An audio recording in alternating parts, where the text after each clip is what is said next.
सत्ता पर संकट फौरी तौर पर टल गया लगता है हिमाचल प्रदेश में, और उत्तर प्रदेश में नए सिरे से गठजोड़, नए सिरे से पुट्ठों और माथों पर लगी मिट्टी को झाड़ने का वक्त। जो 6 विधायक गए हैं, दरअसल वो उनमें 4 और शामिल थे, उनकी बात नहीं बनी। उनको लीड कौन कर रहे थे? विक्रमादित्य सिंह। इस्तीफा किसने दिया? विक्रमादित्य सिंह ने। धमकी किसने दी? उन्होंने। एक ऑपरेशन था जो दिल्ली से चला, जो सूत्र कहते हैं, और वो दिल्ली से चला जब इन विधायकों के साथ संपर्क साधा गया, और उस समय स्टेट लीडरशिप को इस बारे में बिल्कुल भी कुछ भी पता नहीं था। जब आपने सोनिया गांधी की सीट चेंज कर दी तो आपको अंदेशा तो था, आप इस बात को जानते थे कि वहां प्रॉब्लम हो सकती है, इसलिए आपने अपनी पार्टी की पूर्व अध्यक्ष को एक सेफ सीट दी, आपने राजस्थान भेज दिया। तो इस तरीके से इनको पहले से इतला किया गया, लेकिन किसी ने सुनवाई नहीं की। किन नेताओं को टिकट मिलने वाला है, किन का टिकट कट रहा है, क्या कुछ मंत्री भी बाहर जाएंगे, राज्यसभा वाले क्या लोकसभा के लिए लड़ेंगे, और नेताओं के अलावा अभिनेता कौन है, अभिनेत्री कौन है जो राष्ट्र सेवा के लिए, राजनीति के रास्ते राष्ट्र सेवा के लिए तत्पर है। लगभग 25 से 30% लोगों के टिकट कटेंगे, इसमें कोई दो राय नहीं है। इनडायरेक्ट वे में पूछ रहे हैं, मुझे लगता है डायरेक्ट वे में पूछ रहे कि अक्षय कुमार या कंगना रनौत सबको चौंका रहा है कि साहब मनोज पांडे तो नेताजी के जमाने के हैं। तो क्या हो गया?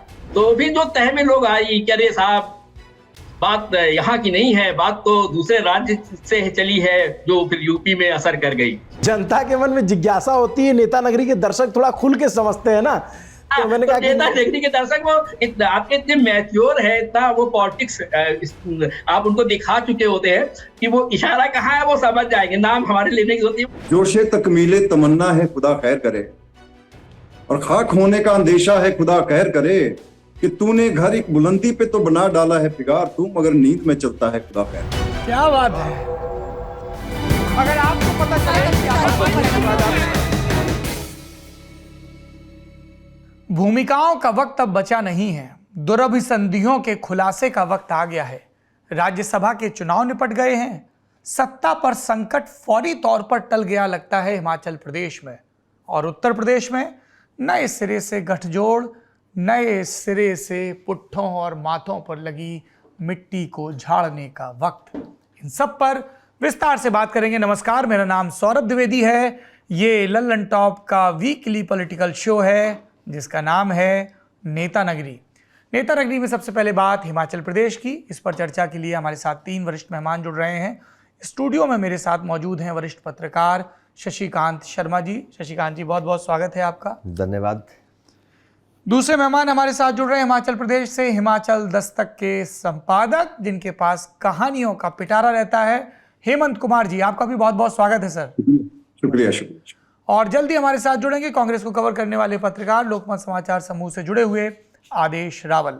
सबसे पहले रुख करते हैं हेमंत कुमार जी आपका। हुआ क्या?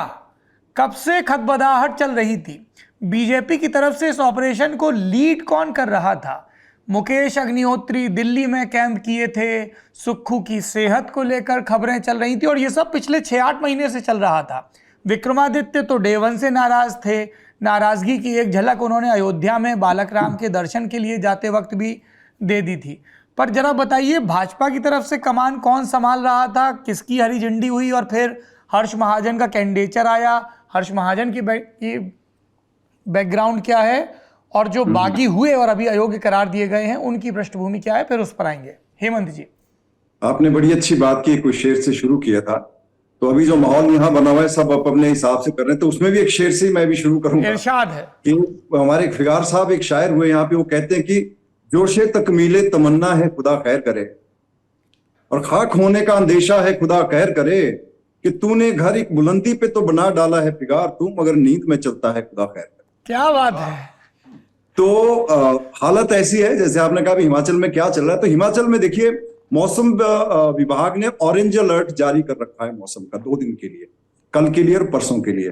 तो मौसम के अलर्ट से आपको जानकारी होगी कि मौसम के अलर्ट कैसे होते हैं। मौसम का अलर्ट कैसे होता है कि सबसे पहले येलो अलर्ट जारी होता है, और येलो अलर्ट का जो टेक्निकली मतलब ये होता है कि देखिए आने वाले टाइम में मौसम खराब हो सकता है, आप थोड़ा एहतियात बरतें और अपडेट लेते रहे मौसम का बार बार जब भी कभी जाना हो कहीं पे। तो वो अलर्ट जब यहाँ पे आया तो उसकी कोई ज्यादा पूछ की नहीं गई, उसको बहुत सीरियसली नहीं लिया गया और किसी ने वो येलो अलर्ट को इग्नोर कर दिया। येलो अलर्ट के बाद अब आया है ऑरेंज अलर्ट, और ऑरेंज अलर्ट का मतलब होता है ये, जो मौसम विज्ञान के हिसाब से, कि भाई साहब मौसम खराब हो गया है और अब जो भी कदम उठाना है सोच समझ के उठाना है, घर से बाहर निकलना है कि नहीं निकलना है, क्या फैसला करना है क्या नहीं करना है। ठीक, अब इसके बाद जो आता है फिर वो रेड अलर्ट वाली बात आ जाती है कि भाई मौसम अब तो आपके सुनामी आ सकता है, अब क्या बोले बादल फट सकते हैं, अब जान माल का नुकसान हो सकता है। तो अभी हम ऑरेंज अलर्ट में चल रहे हैं, वैसे भी मौसम ने वैसे भी किया है सारा। तो जो आपने बात कही कि हो क्या रहा है, चल क्या रहा है, किसने शुरू किया, कि देखिए बहुत टाइम से कांग्रेस के भीतर कुछ सुलग तो रहा था, हल्का वल्का धुआं था। बीजेपी ने कुछ नहीं किया इसमें, बीजेपी ने उसको थोड़ा सा वो क्या कहते हो पंखा चलाते रहे, ताकि वो जब वो ज्वाला भड़की तो भाई साहब उस तरह का हो गया। आज हालात ये है, आज अभी की बात जो मैं करता हूं, कि अब कुछ देखिए स्थिति ऐसी होगी कि कांग्रेस से ज्यादा सक्रिय तो बीजेपी दिख रही है ना। और कल से उनके कुछ हेलीकॉप्टर्स पार्टी के, कुछ सीआरपीएफ आ गई यहाँ पे, कुछ हरियाणा से कुछ पुलिस आ गई सारे। तो वो गुलजार साहब कहते हैं ना एक जगह की, जा पड़ोसी के चूल्हे से आग ले ले, कि ना गिलाप ना लिहाफ सर्दी बड़ी है, कुछ उस तरह की। तो ये बीजेपी तो अब इस मोड पे आ गई। ये बात ठीक है जो आप कह रहे थे कि बहुत पहले से ही चली हुई थी चीज, जो ये बहुत इबारत लिखी नजर आ रही थी कि देखिए कहीं ना कहीं बहुत सारा विरोध हो रहा है, बहुत सारी नाराजगी है, बहुत सारी टेढ़े मेढ़े रास्ते हैं जो हम पहाड़ों पे कहते हैं ना कि वो तीखे मोड़ देखो, खाई देख लो, चढ़ाई उतराई देख लो। तो वो देखने की कोशिश नहीं की और गाड़ी का एक्सीडेंट तो हो ही गया है। तो अभी तक की तो ये है जो मोटा मोटा है। हालांकि हम साथ साथ ही की मुद्रा में दिखे हैं ओकोर में सारी कांग्रेस, जिसमें प्रेस के मीडिया के सामने वो आए, उसमें शिव कुमार भी थे, उसमें भूपेंद्र हुड्डा भी थे, उसमें सीएम भी थे, उसमें प्रतिभा भी थे। तो उसमें तय ये किया गया कि यार ऐसा करते हैं, ऐसा ही रहेगा सिस्टम जो चल रहा है, लेकिन एक कोऑर्डिनेशन कमेटी कुछ बनाएंगे जिसमें कि कुछ केंद्र के भी कुछ बड़े नेता होंगे, तो फिर मिल बैठ के कुछ काम करेंगे। और सीएम ने ये भी माना कि चलो गलती तो होगी, राज्यसभा में जो गलती तो हुई है, और उन्होंने अपनी ऊपर लिया है कि गलती मुझसे हुई है सारी। तो अभी मोटा मोटा तो ये है। अच्छा, अब जरा दिल्ली का हाल जान लेते हैं। आदेश रावल जी, मेरी आवाज आ रही है आप तक? सबसे पहले तो ये बताइए कि हिमाचल का टिकट अभिषेक मनु सिंघवी को कैसे मिला? अगर आपको याद हो, जब हम लोग चर्चा कर रहे थे पिछली बार राज्यसभा की उम्मीदवारी के ऊपर, तो मैंने ये कहा था आपके शो में कि सोनिया गांधी को चाह रहे थे भेजना हिमाचल प्रदेश से राज्यसभा, और उसके बाद राजीव शुक्ला गए और उन्होंने कहा कि देखिए सोनिया गांधी को वहां से मत भेजिए, थोड़ा रिस्की हो जाएगा, और विधायकों में काफी आक्रोश है, विधायक नाराज है। अब ये बात उन्होंने क्यों कही? आदेश, ये आपको आदेश जरा टू विंडो करिए। आदेश, आपको बीच में रोक रहा हूं। जिस तरह से हमारी सहयोगी रिपोर्टर मौसमी सिंह को जयराम रमेश ने भड़क कर कह दिया कि अमित मालवी का सवाल है, कहीं आपको भी वही तमगा ना दे दें कि आप अमित मालवी वाली टिप्पणी कर रहे हैं। कौन से वाली टिप्पणी? कुछ नहीं फर्क पड़ता इस बात से। तो ये भाई मौसमी सिंह ने यही सवाल तो जयराम रमेश से पूछा था ना, कि क्या पार्टी को अंदेशा था कि वहां बगावत है, इसलिए सोनिया गांधी को नहीं पूछा, तो वो भड़क गए। कोई बात नहीं, वो उनकी पार्टी की आदत है, उनका अधिकार है वो भड़के। हमारा काम है सच्ची बात बताना, अच्छे से रिपोर्टिंग करना, दर्शकों तक पूरी खबर पहुंचे। ये छोटी मोटी धमकी चलती रहती दिल्ली में, नॉर्मल सी बात है। तो हुआ क्या कि जब सोनिया गांधी को ये कहा गया कि आप वहां से मत जाइए, वहां चुनाव हो सकता है और हमें इस बात का अंदेशा है कि विधायकों में नाराजगी है, तो ये तय किया गया कि ठीक है सोनिया गांधी राजस्थान से जाएंगी। अब ये हुआ क्यों? दरअसल एक मीटिंग हुई, स्टेट वाइज रिव्यू मीटिंग चल रही थी लोकसभा की तैयारी को लेके, जिसमें राहुल गांधी, मल्लिकार्जुन खड़गे और केसी वेणुगोपाल तीनों बैठते थे। और जब नंबर आया हिमाचल प्रदेश का, तो उसमें मुख्यमंत्री मौजूद थे। राजीव शुक्ला ने बतौर प्रभारी इस बात का जिक्र किया कि आप वहां पे सरकार गिर सकती है, विधायकों में नाराजगी है। हमने मल्लिकार्जुन खड़गे से क्लियरेंस लेके सुधीर शर्मा और राजेंद्र राणा, ये दो नाम वो हैं जो जिनको आज निष्कासित किया गया है, एक्सपेल किया गया है, ये उनमें शामिल है। इन दोनों को मंत्री बनाना है। लेकिन सुखविंदर सिंह सुक्खू ने नहीं बनाया, और ये बातचीत चल रही थी जहां राहुल गांधी भी मौजूद थे, खड़गे साहब भी मौजूद थे और वेणुगोपाल भी थे, जो आजकल पार्टी के सबसे पावरफुल नेता हैं। लेकिन उसके बावजूद भी किसी ने भी इस बात का संज्ञान नहीं लिया कि हाँ, वहां सरकार गिर सकती है, राज्यसभा चुनाव आप हार सकते हो। लेकिन हम ये कैसे कहें कि जब आपने सोनिया गांधी की सीट चेंज कर दी तो आपको अंदेशा तो था, आप इस बात को जानते थे कि वहां प्रॉब्लम हो सकती है, इसलिए आपने अपनी पार्टी की पूर्व अध्यक्ष को एक सेफ सीट दी, आपने राजस्थान भेज दिया। तो इस तरीके से इनको पहले से इतला किया गया, लेकिन किसी ने सुनवाई नहीं की और आखिर में वही हुआ। अभिषेक मनु सिंह भी चुनाव हार गए, और चुनाव नहीं हारे, चुनाव तो हारे कोई बात नहीं, आपका झगड़ा सड़क पे आ गया। और इस पूरे ये जो पूरा कलेश हुआ है सौरभ जी, इसको लीड करने वाले कौन थे? विक्रमादित्य सिंह, वीरभद्र सिंह के बेटे, जो 6 विधायक गए हैं, दरअसल वो उनमें 4 और शामिल थे, उनकी बात नहीं बनी। उनको लीड कौन कर रहे थे? विक्रमादित्य सिंह। इस्तीफा किसने दिया? विक्रमादित्य सिंह ने। धमकी किसने दी? उन्होंने। और जब कल शाम को ये पर्यवेक्षक दिल्ली से गए, जिसमें भूपेंद्र हुड्डा, डीके शिव कुमार और भूपेश बघेल शामिल थे, इन्होंने सबसे पहले मीटिंग की सुखविंदर सिंह सुक्खू के साथ अकेले में, फिर बुलाया प्रतिभा सिंह को और फिर बुलाया मुकेश अग्निहोत्री को। इन तीनों लोगों से बैठक के बाद विक्रमादित्य सिंह बाहर आते हैं और वो कहते हैं कि मैंने अपना इस्तीफा वापस ले लिया। घोषणा कौन करता है? राजीव शुक्ला। ऐसा क्यों होता है? दरअसल कांग्रेस लीडरशिप ने ऑब्जर्वर्स को ये कहा कि इन सब लोगों को मनाइए, हम तुरंत इनको हटा नहीं सकते, क्योंकि इससे एक खराब परिपाटी पूरे देश में जाएगी। हर व्यक्ति फिर ऐसे ही दबाव बनाने की कोशिश करेगा विधायकों के थ्रू। तो 3 महीने का समय लीजिए, हम 3 महीने बाद लोकसभा चुनाव के बाद आश्वासन देते हैं, भरोसा देते हैं कि हम कुछ करेंगे। अब क्या करना चाहिए उसके लिए ये लोग कैसे माने?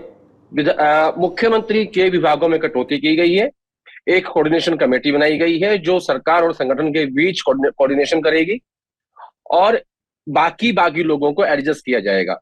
लेकिन इन सब में एक शर्त रखी मुख्यमंत्री ने कि हम चाहते हैं कि इन 6 एमएलएज को आप आज ही एक्सपेल करें, ताकि बाकी विधायकों में संदेश जाए कि उनकी सदस्यता खतरे में पड़ सकती है, यानी जो बगावत करने की सोच रहा है उसके लिए भी एक मैसेज जाए।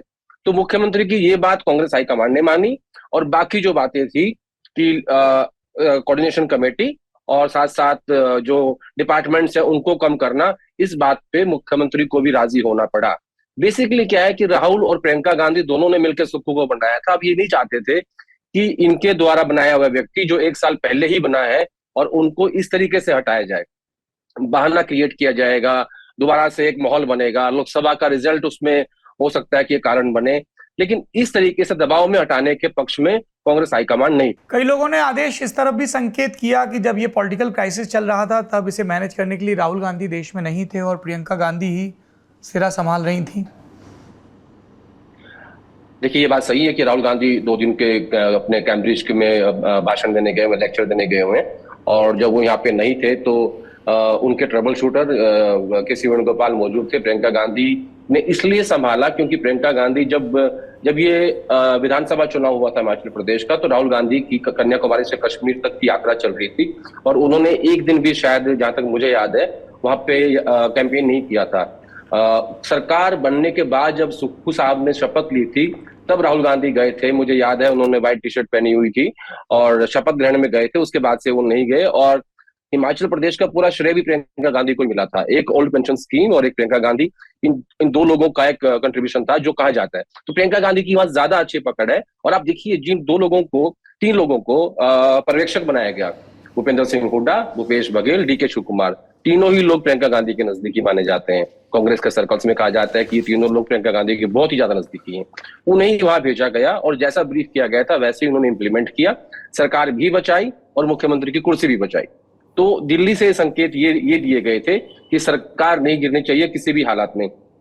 लेकिन सामने दिक्कत इस बात की थी कि एमएलएज की शर्त ये थी कि कुछ भी करिए, इनको हटाइए, तब हम मानेंगे। कल रात को डीके शिव कुमार की और जो 6 बागी विधायक है उनमें से 3 के साथ फोन पे बात हुई। उनकी भी एक ही शर्त थी कि हम वापस आने के लिए राजी हैं। हमारा जो वोट है वो हमने विरोध में नहीं दिया है, हमने क्रोध में दिया है। तो हमारा जो क्रोध है मुख्यमंत्री के खिलाफ है, आप इनको हटा दीजिए, हम वापस आ जाएंगे। लेकिन पार्टी इस बात से चिंतित थी क्योंकि वो पंचकूला में है और बीजेपी के लोगों के साथ उन्होंने मिलकर गेम खेला है, जो भी setting.com उनकी हुई होगी। तो इस लिहाज से उनको एक्सपेल किया गया है। तो ये बात आपकी सही है कि लेकिन राहुल गांधी और प्रियंका गांधी की बातचीत लगातार हो रही थी, और सुक्खू के बचने की जो ज्यादा श्रेय है मुझे लगता है वो राहुल गांधी को जाएगा, क्योंकि एक मैसेज पार्टी के अंदर है कि सुखविंदर सिंह सुक्खू को मुख्यमंत्री बनाने में राहुल गांधी का बहुत बड़ा योगदान था। ऐसा ना हो कि मैसेज ही देते रह जाएं और तब तक जैसा कि हेमंत जी जिक्र कर रहे थे ऑरेंज अलर्ट, वो कुछ ज्यादा हो जाए। शशिकांत जी, बीजेपी की तरफ से इस ऑपरेशन को कौन लीड कर रहा था, जयराम ठाकुर या अनुराग ठाकुर? देखिए, जो शुरुआती दौर था इसको दो हिस्सों में बांटना पड़ेगा इस पूरे ऑपरेशन को जी। एक ऑपरेशन था जो दिल्ली से चला, जो सूत्र कहते हैं, और वो दिल्ली से चला जब इन विधायकों के साथ संपर्क साधा गया, और उस समय स्टेट लीडरशिप को इस बारे में बिल्कुल भी कुछ भी पता नहीं था। किसने संपर्क साधा? वो दिल्ली से छाता गया, वो नाम लेना उचित नहीं रहेगा, बहुत बड़े लोग हैं, और उस वजह तो अमित शाह होंगे सबसे ऊपर सर, ये लल्लन टॉप है, और नेता नगरी यहाँ खुल के बात होती है, बिना अमित शाह के आशीर्वाद के थोड़ी ऑपरेशन होगा। नेचुरली उनकी नजर में भी रहा होगा, अनुराग ठाकुर भी इन्वॉल्व रहे होंगे उसमें। शुरू से जब ये बात हुई तो उस समय जो भी बातचीत हुई और जो भी डील हुई या कह सकते हैं आप, वो सारा दिल्ली से चला, और उसमें विश्वास में नहीं लिया गया स्टेट लीडरशिप को बहुत ज्यादा। स्टेट लीडरशिप को जो दिल्ली से जो नाम आप ले रहे हो, इनके बिना कुछ हो ही नहीं सकता। हाँ, और तो इसके अलावा एक नाम आप छोड़ रहे हैं, वो बता दीजिए। हाँ, वो नाम भी था जो हिमाचल से ताल्लुक रखते हैं, तो नड्डा जी का नाम भी था। इसीलिए तो कह रहा हूं मिलाकर, ये हमारे दर्शक हैं, हाँ, हम इनको सब बता देते हैं। भाई, भाजपा में कोई ऑपरेशन हो रहा है, भाजपा के राष्ट्रीय अध्यक्ष हिमाचल प्रदेश से आते हैं, अनुराग ठाकुर कैबिनेट मंत्री हिमाचल प्रदेश से आते हैं, और बिना अमित शाह की सहमति के ना यूपी में कोई ऑपरेशन होता है ना हिमाचल में होता है। और दूसरी बात यह है कि बीजेपी तो ओपन एजेंडा लेकर चल रही है, कांग्रेस मुक्त भारत का। तो बीजेपी ने, क्योंकि इसमें कोई उन्होंने वो नहीं की कोताही नहीं, उनके मन में ये बात नहीं थी कि वो उसे छुपाएं, लेकिन सिर्फ एक सीक्रेट रखने की वजह से स्टेट लीडरशिप को इन्वॉल्व नहीं किया गया। और जब फर्स्ट फेज इसका ओवर हो गया, जब संपर्क स्थापित हो गया, और उसमें जो 7 थे, जो पता चला है 7 विधायक थे, जिनमें से 6 मटेरियलाइज हुए वोट डालने के मामले में, तो 7 मामलों में जब उनसे बात हुई, उसके बाद बल्कि बीजेपी के अंदर एक ये चर्चा है कि जब तक ये पूरा ऑपरेशन दिल्ली हाईकमान के सौजन्य से चल रहा था या उनके नेतृत्व में चल रहा था, तब तक तो इसमें कोई गड़बड़ नहीं हुई। जहां ये बात जो है प्रदेश नेतृत्व के पास पहुंची, और जब ये उसके बाद का ऑपरेशन वहाँ हुआ, वहाँ पर वोटिंग का इशू हो, बेशक विधानसभा में चाहे फाइनेंशियल बिल को पास करने का इशू हो, या एक विधायक कांग्रेस के पक्ष में जाके मुख्यमंत्री के कहने पर वो वोट कराया हो, तो उसके बाद ही गड़बड़ शुरू हुई। और बीजेपी जो चाहती थी, बबलू, जिसे कि हेलीकॉप्टर में लाया गया और मुख्यमंत्री खुद उन्हें लेके आए, और पहले माना जा रहा था कि क्योंकि हेलीकॉप्टर का इस्तेमाल हुआ है और उन्हें मुख्यमंत्री विधानसभा के अंदर तक जहां मत डाले जा रहे थे वहां तक लेके गए, उसकी वायलेशन की इलेक्शन कमीशन को शिकायत की गई, और माना यह जा रहा था कि इलेक्शन कमीशन वो फैसला देने वाला है, उस वोट को इनवैलिड करने वाला है, और उसमें क्लियर कट हर्ष महाजन जी की जीत तय है 1 वोट से। हाँ। लेकिन बड़े ही ये बड़ी हैरानी की बात है कि जो चीज़ बीजेपी सर्कल में थी वो ऐसा हुआ नहीं उस दिन, और अंततः हुआ ये कि इलेक्शन कमीशन ने उसका कॉग्निजेंस नहीं लिया, और वो वोट वैलिड हो गई, और 34-34 हुई, और किस्मत के सारे हर्ष महाजन की विक्ट्री हुई। जो 25 है उनका नाम एक तरह से फाइनल हुआ। तो कुल मिलाकर, अगर सौरभ जी आप इसे देखें, तो कुल मिलाकर ये सारा ऑपरेशन 2 हिस्सों में हुआ, और दूसरे हिस्से में बीजेपी के ऑपरेशन में गड़बड़ी शुरू हो गई, और बीजेपी एक पार्ट तो कर गई कि हर्ष महाजन को जिता दिया और बहुत बड़ा झटका कांग्रेस को दे दिया, लेकिन इसी के साथ क्योंकि बजट सत्र चल रहा था और फाइनेंशियल बिल जो विनियोग विधेयक था वो पास होने वाला था, अब वो बिल पास ना होता तो ये सरकार गिर जाती। तो पूरी तैयारी इस बात की थी, लेकिन वहां पर बीजेपी गच्चा खा गई, और उसमें उनका जो एक पूरा ट्रैक था इस पूरे ऑपरेशन को चलाने का, उससे जो ट्रेन थी वो पटरी से थोड़ा उतर गई, जिस वजह से सुक्खू जी को एक, मुझे लगता है, जीवन दान मिल गया, और इस जीवन दान के सहारे अब उन्होंने पार्टी की चुनौतियों का भी सामना करने की हिम्मत उन्होंने जुटा ली है, और बीजेपी की ये सुनियोजित एक पूरी तरह से एक योजना थी, उसको भी उन्होंने पूरी तरह से टक्कर दे दी है। और इन विधायकों को जिस तरह से बर्खास्त किया गया लोकसभा से, उसके बाद निश्चित तौर पर मनोबल गिरा है, विधानसभा से उसके बाद उनका मनोबल गिरा है। आज की स्थिति में उन्हें समझ नहीं आ रहा है कि अगर कोई उनके हाथ से जो चीज़ें निकल रही हैं, जैसे विधानसभा के अब वो सदस्य भी नहीं है, और कल को वो बीजेपी के सदस्य भी नहीं है, तो जैसे हेमंत जी शेर कह रहे थे, मैं भी कि ना खुदा ही मिला ना विसाले सनम, ना इधर के हुए ना उधर के, तो आज तो उनकी वो स्थिति बनी हुई है। अब फर्दर ये चर्चाएं चल रही है कि सुधीर शर्मा को शायद कांगड़ा लोकसभा सीट का टिकट दे देंगे, राजेंद्र राणा को शायद एक लोकसभा सीट का टिकट दे देंगे, वो चंडीगढ़ में उनका घर है, शायद चंडीगढ़ में दे दें। तो कुल मिलाकर इस तरह की बातें इतना समायोजित नहीं कर पाएंगे हिमाचल के विधायकों को, ये तो थोड़ा ज्यादा की हो गई। पर जरा यहाँ ठहर के बता देते हैं दर्शकों को कि वो 6 कांग्रेसी विधायक कौन हैं जिन्होंने क्रॉस वोटिंग की, बागी बने और फिर स्पीकर कुलदीप पठानिया ने उन्हें पार्टी व्हिप के उल्लंघन के मामले में अयोग्य करार दिया, जिसको अब वो कोर्ट में चैलेंज कर रहे हैं। पर हम सब जानते हैं कोर्ट की अमूमन अपनी गति होती है ऐसे मामलों में फैसला देने की। 6 विधायक, पहले हैं राजेंद्र राणा, सुजानपुर से दूसरी बार जीते हैं। सुर्खियों में आए थे क्योंकि जब पहली बार जीते थे तब बीजेपी के घोषित मुख्यमंत्री प्रत्याशी प्रेम कुमार धूमल को चुनाव हराया था। दर्शक ध्यान दें, राजेंद्र राणा किसी ज़माने में धूमल के ही चेले हुआ करते थे, पहला नाम। दूसरा नाम सुधीर शर्मा का, धर्मशाला से हैं, लंबी राजनीति, मंत्री के तौर पर भी लंबी राजनीति, वीरभद्र खेमे के सरखास माने जाते रहे हैं। बिल्कुल, बहुत खासम खास थे, उनके पिताजी भी मंत्री थे और वीरभद्र सिंह जी के खासम खास थे जी। तीसरा नाम लाहौल स्पीति से है रवि ठाकुर का, ये भी दूसरी बार के विधायक हैं। 12 जीते, 17 हारे, 22 फिर जीते। खुल के सुक्खू का विरोध कर रहे थे, मीडिया में बोल दिया था अभी उनको सरकार चलाना सीखने में महीनों लग जाएंगे, क्योंकि इससे पहले वो कभी मंत्री भी नहीं रहे हैं। चौथा नाम इंद्रदत्त लखनपाल, बड़सर से हैं, पार्षद के तौर पर करियर शुरू किया और 12 में पहली बार विधायक बने और लगातार तब से चुनाव जीत रहे हैं। चैतन्य शर्मा गगरेट, यंगेस्ट एमएलए, पिता 81 बैच के आईएएस ऑफिसर रहे हैं यूपी काडर के, और 22 में ये 2022 में पहली बार चुनाव लड़े विधानसभा को, उससे पहले 20 में जिला परिषद का चुनाव जीते थे और बड़े मार्जिन से। पहाड़ में 15,500 का मार्जिन बड़ा मार्जिन होता है। छठवां नाम है देवेंद्र भुट्टो का, कुटलेहड़ से विधायक हैं, ऊना की सीट। 2022 से पहले यहाँ से लगातार बीजेपी जीत रही थी। ये जाइंट किलर थे क्योंकि इन्होंने सतपाल सत्ती को हराया था, नहीं माफ़ करिएगा, बीजेपी ने 4 बार के विधायक और जयराम सरकार में मंत्री वीरेंद्र कंवर को उतारा था। सत्ती तो ऊना की सीट से लड़ते हैं और यहाँ पर देवेंद्र भुट्टो चुनाव जीते थे। ये 6 विधायक हैं जो अयोग्य हो गए हैं। 3 निर्दलीय हैं तो उनको योग्यता की इस तरह की अभी चिंता है नहीं। इसमें एक हैं हमीरपुर की सीट से आशीष शर्मा, दूसरे डेहरा से होशियार सिंह और तीसरे नालागढ़ से KL ठाकुर। संसदीय दृष्टि से देखें तो किसको कितना झटका लगा है इसमें, शशिकांत जी? जी, संसदीय दृष्टि से अगर 4 सीटें हैं, बिल्कुल 4 लोकसभा की सीट्स हैं और इसमें अगर आप देखें तो कांग्रेस इसमें पहले ही काफ़ी कमज़ोर स्थिति में थी और कांग्रेस में चुनाव लड़ने के लिए अभी मुझे नहीं लगता प्रतिभा सिंह मंडी से तैयार हैं, वो भी चुनाव नहीं लड़ने जा रही हैं। वो कह रही हैं कि वो चुनाव लड़वाएंगी और प्रदेश अध्यक्ष हैं। बाकी 3 सीटों पर भी स्थिति कांग्रेस की खराब थी, पहले से ही खराब थी और बीजेपी के थोड़ी बेहतर स्थिति में माना जा रहा था और कांग्रेस के नेता खुद मान रहे थे कि शायद इस बार के लोकसभा चुनाव में उन्हें कड़ी चुनौती का सामना करना पड़ेगा। और ये जो हुआ है इस बार, इस एपिसोड के बाद बेशक भाजपा की थोड़ी इमेज टार्निश हुई है, लेकिन उसके बावजूद अगर संसदीय चुनाव की दृष्टि से इसे देखा जाए तो मुझे लगता है कि भाजपा को कोई नुकसान नहीं हुआ है, उल्टे कांग्रेस को इसमें नुकसान हुआ है। और खुद ये प्रतिभा सिंह ने भी इस बात को माना है कि लोकसभा चुनाव में इसका नुकसान उन्हें सहना पड़ेगा। तो मुझे लगता है कि कांग्रेस को नए सिरे से तैयार करने में अब नई मशक्कत करनी पड़ेगी। ये जो बेशक नए नेता थे, नए विधायक थे इनमें से कई, और ये अब जिस तरह से वहाँ से आए हैं तो कांग्रेस को इसमें निश्चित तौर पर झटका लगेगा। जी हेमंत जी, प्रतिभा सिंह कैंप ने, विक्रमादित्य सिंह ने तो अपनी ताकत दिखा दी, पर सत्ता की इस रस्साकशी में मुकेश अग्निहोत्री जरूरी किस्म की चुप्पी साधे हुए हैं।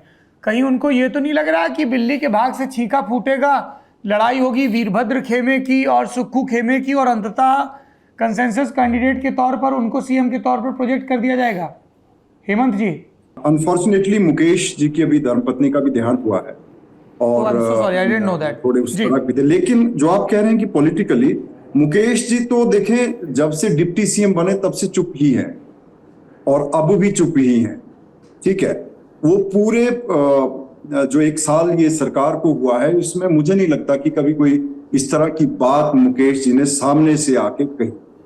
और ये थोड़ा सा हाइपोथेटिकली सोचने वाली बात है क्योंकि कांग्रेस पार्टी है यहाँ पे कि हम बोले कि वो नहीं होंगे तो मुकेश ही होंगे, कुछ इस तरह का होगा, ऐसा होगा। ये बहुत सारी कल तो डिबेट इसी पे चल रहा था कि एक अफवाह जैसी कुछ उड़ी नेशनल मीडिया में भी और तरह तरह की कि सुक्खू ने इस्तीफा दे दिया, तो सारे चैनल तो एक ही तरह की बात कर रहे थे कि मुकेश को चीफ मिनिस्टर बना रहे हैं, ऐसा वैसा जो भी था सारा। ऐसा नहीं है, ऐसा नहीं है, संभव नहीं है। अभी जो कांग्रेस जिस स्थिति में है, अगर ये थोड़ा बहुत कहीं होता तो फिर वो पहले दिन से ही कुछ बातें होती, लेकिन वो वहीं पर खत्म हो गई है। मैं ये कह रहा हूं कि ये थोड़ा सा हाइपोथेटिकली और थोड़ा सा मीडिया को जो रहती है ना इस तरह की बात कि अब ये नहीं होगा तो अब ये हो जाएगा, तो ऐसा यहां तक तो नौबत आई भी नहीं। जहां तक ये जो हिमाचल के सिनेरियो की बात है कि हम कोई चीफ मिनिस्टर के बारे में सोचे, ऐसा नहीं सोचा गया है कहीं। और मुकेश जी, जो मैं पहले भी कहा था कि वो जब से डिप्टी सीएम बने हैं वो बस अपने डिप्टी सीएम शिप तक ही महदूद है, उसके बाद ना 5-50 में मैंने कोई जिक्र करते उनको देखा नहीं, ना सुना भी नहीं। सर देखिए, जो कह रहे हैं, एक मुझे लगता है कि मीडिया के एक बड़े सेक्शन में कल ये पूरे खबर चली रही कि सुक्खू का रिजाइन हो गया, सुक्खू साहब का रिजाइन हो गया है और उनकी जगह मुकेश अग्निहोत्री बन रहे हैं कि फलां बन रहे हैं। तो मुझे लगता है कि ये थोड़ी सी, जैसे हम कहते हैं, थोड़ा चंडू खाने टाइप की खबरें थी। ना ही तो उन्होंने रिजाइन किया था और ना ही किसी को चीफ मिनिस्टर बनने की वो तो बड़ी बात की बातें ऐसी थी। पर पहला तो डैमेज कंट्रोल ये था कि आपस में बैठ के बात की जाए, सबको कुछ मान मनोबल वाला जो मसला था वो किया जाए, उसके बाद फिर किसी और स्टेप पे आ जाए। देखिए, एक चीज बिल्कुल इसमें साफ सी हुई है कि अब ठीक है, काफी हद तक डैमेज कंट्रोल दिख रहा है, ऐसा अभी फिलहाल तो दिख रहा है ऐसा। लेकिन मेरा मानना है कि पिक्चर अभी बहुत सारी बाकी है। और वो कहते हैं ना किसको कि कौवा कान ले गया और हम कान को तो भूल गए हैं और कौवे के पीछे पड़ गए हैं सारे, है ना। तो कौवे के पीछे पड़ने की कोशिश तो की गई है, लेकिन मेरा मानना है कि अभी खेल बहुत सारा होना बाकी है।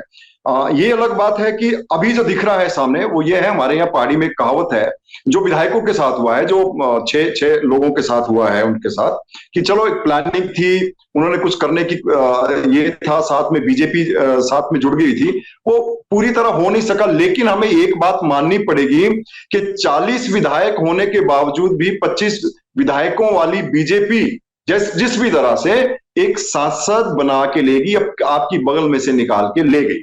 और विधायकों, जो 6 विधायक, उनके बारे में तो मैं कह नहीं सकता कि यहाँ हिमाचल में एक कहावत है कि नत्थे जो की रोंदी नक्के जो भी गई, कि मतलब नथ के लिए रो रही थी। कहते कि वो उस तरह से रोना पिटना हमने डाला हुआ था कि हमारे काम नहीं हो रहे, हमारी सुनवाई नहीं हो रही, हमारे मान सम्मान नहीं हो रहे, वो नक्के देवी को नाक ही चला गया, अब आप वो भी नहीं रहे।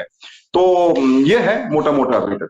कांग्रेस आला कमान ने फौरी तौर पर तो संकट टाल दिया, लेकिन उन तक ये खबर पहुंच नहीं पा रही थी क्या? राजीव शुक्ला तो बड़े चतुर रणनीतिकार माने जाते हैं, बहुत विस्पर्स उन तक पहुंचती रहती हैं पार कॉरिडोर्स की। उनको नहीं पता था कि सुक्खू के हक में सब कुछ नहीं है? नहीं, उनको पता था। जैसे मैंने शुरुआत में ही कहा कि राजीव शुक्ला ने 6 महीने से ये बात कांग्रेस हाईकमांड को बोल रहे थे कि एमएलएस के अंदर बहुत अनरेस्ट है और वहां पे नाराजगी है और हमें मुख्यमंत्री को बदलना चाहिए। मैं इस बात पे आऊं, इससे पहले आपको 2 जवाब दे देता हूं जो आप अपने सहयोगियों से, साथियों से पूछ रहे थे। एक तो मुकेश अग्निहोत्री पुराने पत्रकार हैं और वो इसलिए नहीं बोलते, दरअसल उनके पास बोलने के लिए ना अच्छे खासे वकील हैं। पिछली बार से लेके जब सत्ता बनी थी तब से लेकर अब तक उनके इतने बड़े वकील हैं कि आखिर तक पुश करते रहे। और इस बार भी और राजीव शुक्ला ने आखिर तक पुश किया कि नहीं, मुकेश को ही सीएम बनाइए। यही वो व्यक्ति हैं जो विधायक दल के नेता रह चुके हैं, जो सबको साथ लेके चल सकते हैं और वीरभद्र सिंह कैंप से आते हैं। और दूसरा था कि आप पूछ रहे थे कि एक हमारे जो साथी स्टूडियो में उनसे कि बीजेपी की तरफ से कौन था। दरअसल असाइनमेंट हेड थे सुदान सिंह, जो शिमला से लेके पंचकुला के बीच में कोऑर्डिनेशन देख रहे थे। अब मैं आता हूँ उस वाली बात पे कि कांग्रेस हाईकमांड दरअसल आजकल ना कंफ्यूजन में है कि कौन फैसला लेगा और कहां से लेगा। पहली बात, अध्यक्ष कांग्रेस पार्टी के मल्लिकार्जुन खड़गे साहब हैं, डिफेक्टो अध्यक्ष हैं केसी वेणुगोपाल, और तीसरे जो सबसे बड़े नेता है जिनकी चलती है सुनी जाती है वो राहुल गांधी। तो तीनों जगह जाके राजीव शुक्ला ने इस बात का जिक्र किया था कि सुक्खू साहब के लेके भारी नाराजगी विधायकों में है और जो सबसे बड़ा कैंप है वीरभद्र सिंह का कैंप, जो जिनके पास ज्यादा विधायक है, उनकी नाराजगी ज्यादा है, तो आप इसमें कुछ कीजिए। लेकिन किसी ने भी इसमें कुछ करना ठीक नहीं समझा। और दरअसल कांग्रेस पार्टी ना ऐसी ही चलती है, वो बिल्कुल लेट लतीफ टाइप, और आखिर में जब तक मतलब पानी सर से ऊपर न गुजर जाए तब तक कोई फैसला यहाँ पे होता नहीं है। अब जब जब आपने परवेशकों को भेजा और वहां पे सब कुछ विधायकों को मैनेज किया, और आपने बागी विधायकों से भी बातचीत की, चाहे वो डीके ने की हो, चाहे वो भूपेंद्र हुड्डा ने की हो, यही काम अगर आप पहले कर लेते तो शायद अभिषेक मनु सिंघवी भी जीत जाते, आपका झगड़ा सड़क पे नहीं आता, और चीजें मैनेज भी हो जाती। और जो आपने आज चीजें मैनेज करने की कोशिश की है, फाइनली मुख्यमंत्री वही हैं, और जो नाराज विधायक थे वो भी पार्टी के अंदर ही हैं, और उन्हें अपनी बात समझा के हाईकमांड ने भरोसा देकर मना लिया। परसों रात को विक्रमादित्य ने प्रियंका गांधी को फोन करके कहा कि हम एक दिन भी इनके साथ काम नहीं कर सकते और मैं कल इस्तीफा दे दूंगा। सुबह होते ही उन्होंने इस्तीफा दे दिया। तो ऐसा तो है नहीं कि आपकी बातचीत हाईकमांड से नहीं हो रही है, लेकिन हाईकमांड एक्शन लेने के मूड में नहीं दिख रहा था। क्यों आपने इतना लेट क्यों कर दिया, ऐसी नौबत क्यों आई, इसकी जवाबदेही आज पार्टी में किसी के पास नहीं है। फैसला ये होना था, आज की जो पर्यवेक्षक गए थे तीनों लोग वहां से आज शाम को दिल्ली आके कांग्रेस अध्यक्ष को अपनी रिपोर्ट देंगे, उसके बाद सुक्खू के भविष्य का फैसला होगा। लेकिन ऐसा नहीं हुआ, यहीं से फोन कर दिया गया कि अगर हम इतनी देरी करेंगे तो हो सकता है कि विधायकों में और नाराजगी हो, जो आपने वहां फैसला कर दिया उसको इंप्लीमेंट कर दीजिए। पहली बार ऐसा हुआ कि दिल्ली का रोल दिखाई नहीं दिया, वो पर्दे के पीछे ही रखा, और शिमला से ही प्रेस कॉन्फ्रेंस कर दी गई और ये कह दिया गया कि सुक्खू साहब ही रहेंगे और हम सब एक साथ हैं, एकजुट हैं। लेकिन जो उसके पीछे की डेवलपमेंट थी, कमेटी का गठन, coordination between organisation and government, और मंत्रालय किस किस को दिए जाएंगे। अब जो दो मंत्री बनने थे, सुधीर शर्मा और राजेंद्र राणा, अब उनकी जगह जो बाकी नाराज विधायक हैं, जिनकी संख्या मुझे लगता है कि 4 से 6 विधायकों की है, जो प्रतिभा सिंह कैंप से आते हैं, अब उनमें से कुछ लोगों को मंत्री बनाया जाएगा। यानी कुल मिला के जो डैमेज कंट्रोल आपने किया है वो हाईकमांड के हस्तक्षेप के बाद ये आप पहले भी कर सकते थे, और आपकी एक राज्यसभा सीट और आ सकती थी, और आपका राज्य भी सुरक्षित रह सकता था। ये और बता दीजिए जाने से पहले कि अभिषेक मनु सिंघवी पर क्या बीत रही है। देखिए, अभिषेक मनु सिंघवी ना बड़े कूल टाइप आदमी है, उनको ये लगता है कि ये मेरा अधिकार है राज्यसभा जाना। अब आप सोचिए कि दिल्ली में उन्होंने एक मीडिया को लंच दिया, और सबसे मिलते जुलते भी हैं, मिले भी, उस दिन भी मिले, वहां खड़गे साहब भी आए, वहां केजरीवाल भी आए, उनके लंच में सचिन पायलट भी आए, सब लोग आए। लेकिन जिन विधायकों को उनको वोट करनी थी राज्यसभा चुनाव में, उनसे नहीं मिले वो, ना उनके लिए कोई चाय रखी, ना उनके लिए नाश्ता रखा, ना कोई डिनर रखा। मतलब उनको ये महसूस ही नहीं हुआ कि इन विधायकों के साथ ही मेरा इंटरेक्शन होना चाहिए, क्योंकि उनको लगता है कि ये नहीं तो कोई और दे देंगे, पिछली बार टीएमसी ने दिया था, इस बार आम आदमी पार्टी दे देगी। तो एक ये रवैया भी है। विधायकों ने इस बात का जिक्र किया जब पर्यवेक्षकों ने उनके साथ चर्चा करी कि हमसे वोट मांगी किसने, हमने तो बिना मांगे वोट उनको दी है। तो सिंघवी साहब बड़े कूल आदमी हैं, लेकिन उनको ये था कि मेरी राज्यसभा बिल्कुल तय है, हो जाएगी, क्योंकि वोटिंग से एक दिन पहले सुक्खू साहब ने उनको ये आश्वासन दिया सबके सामने मीटिंग में।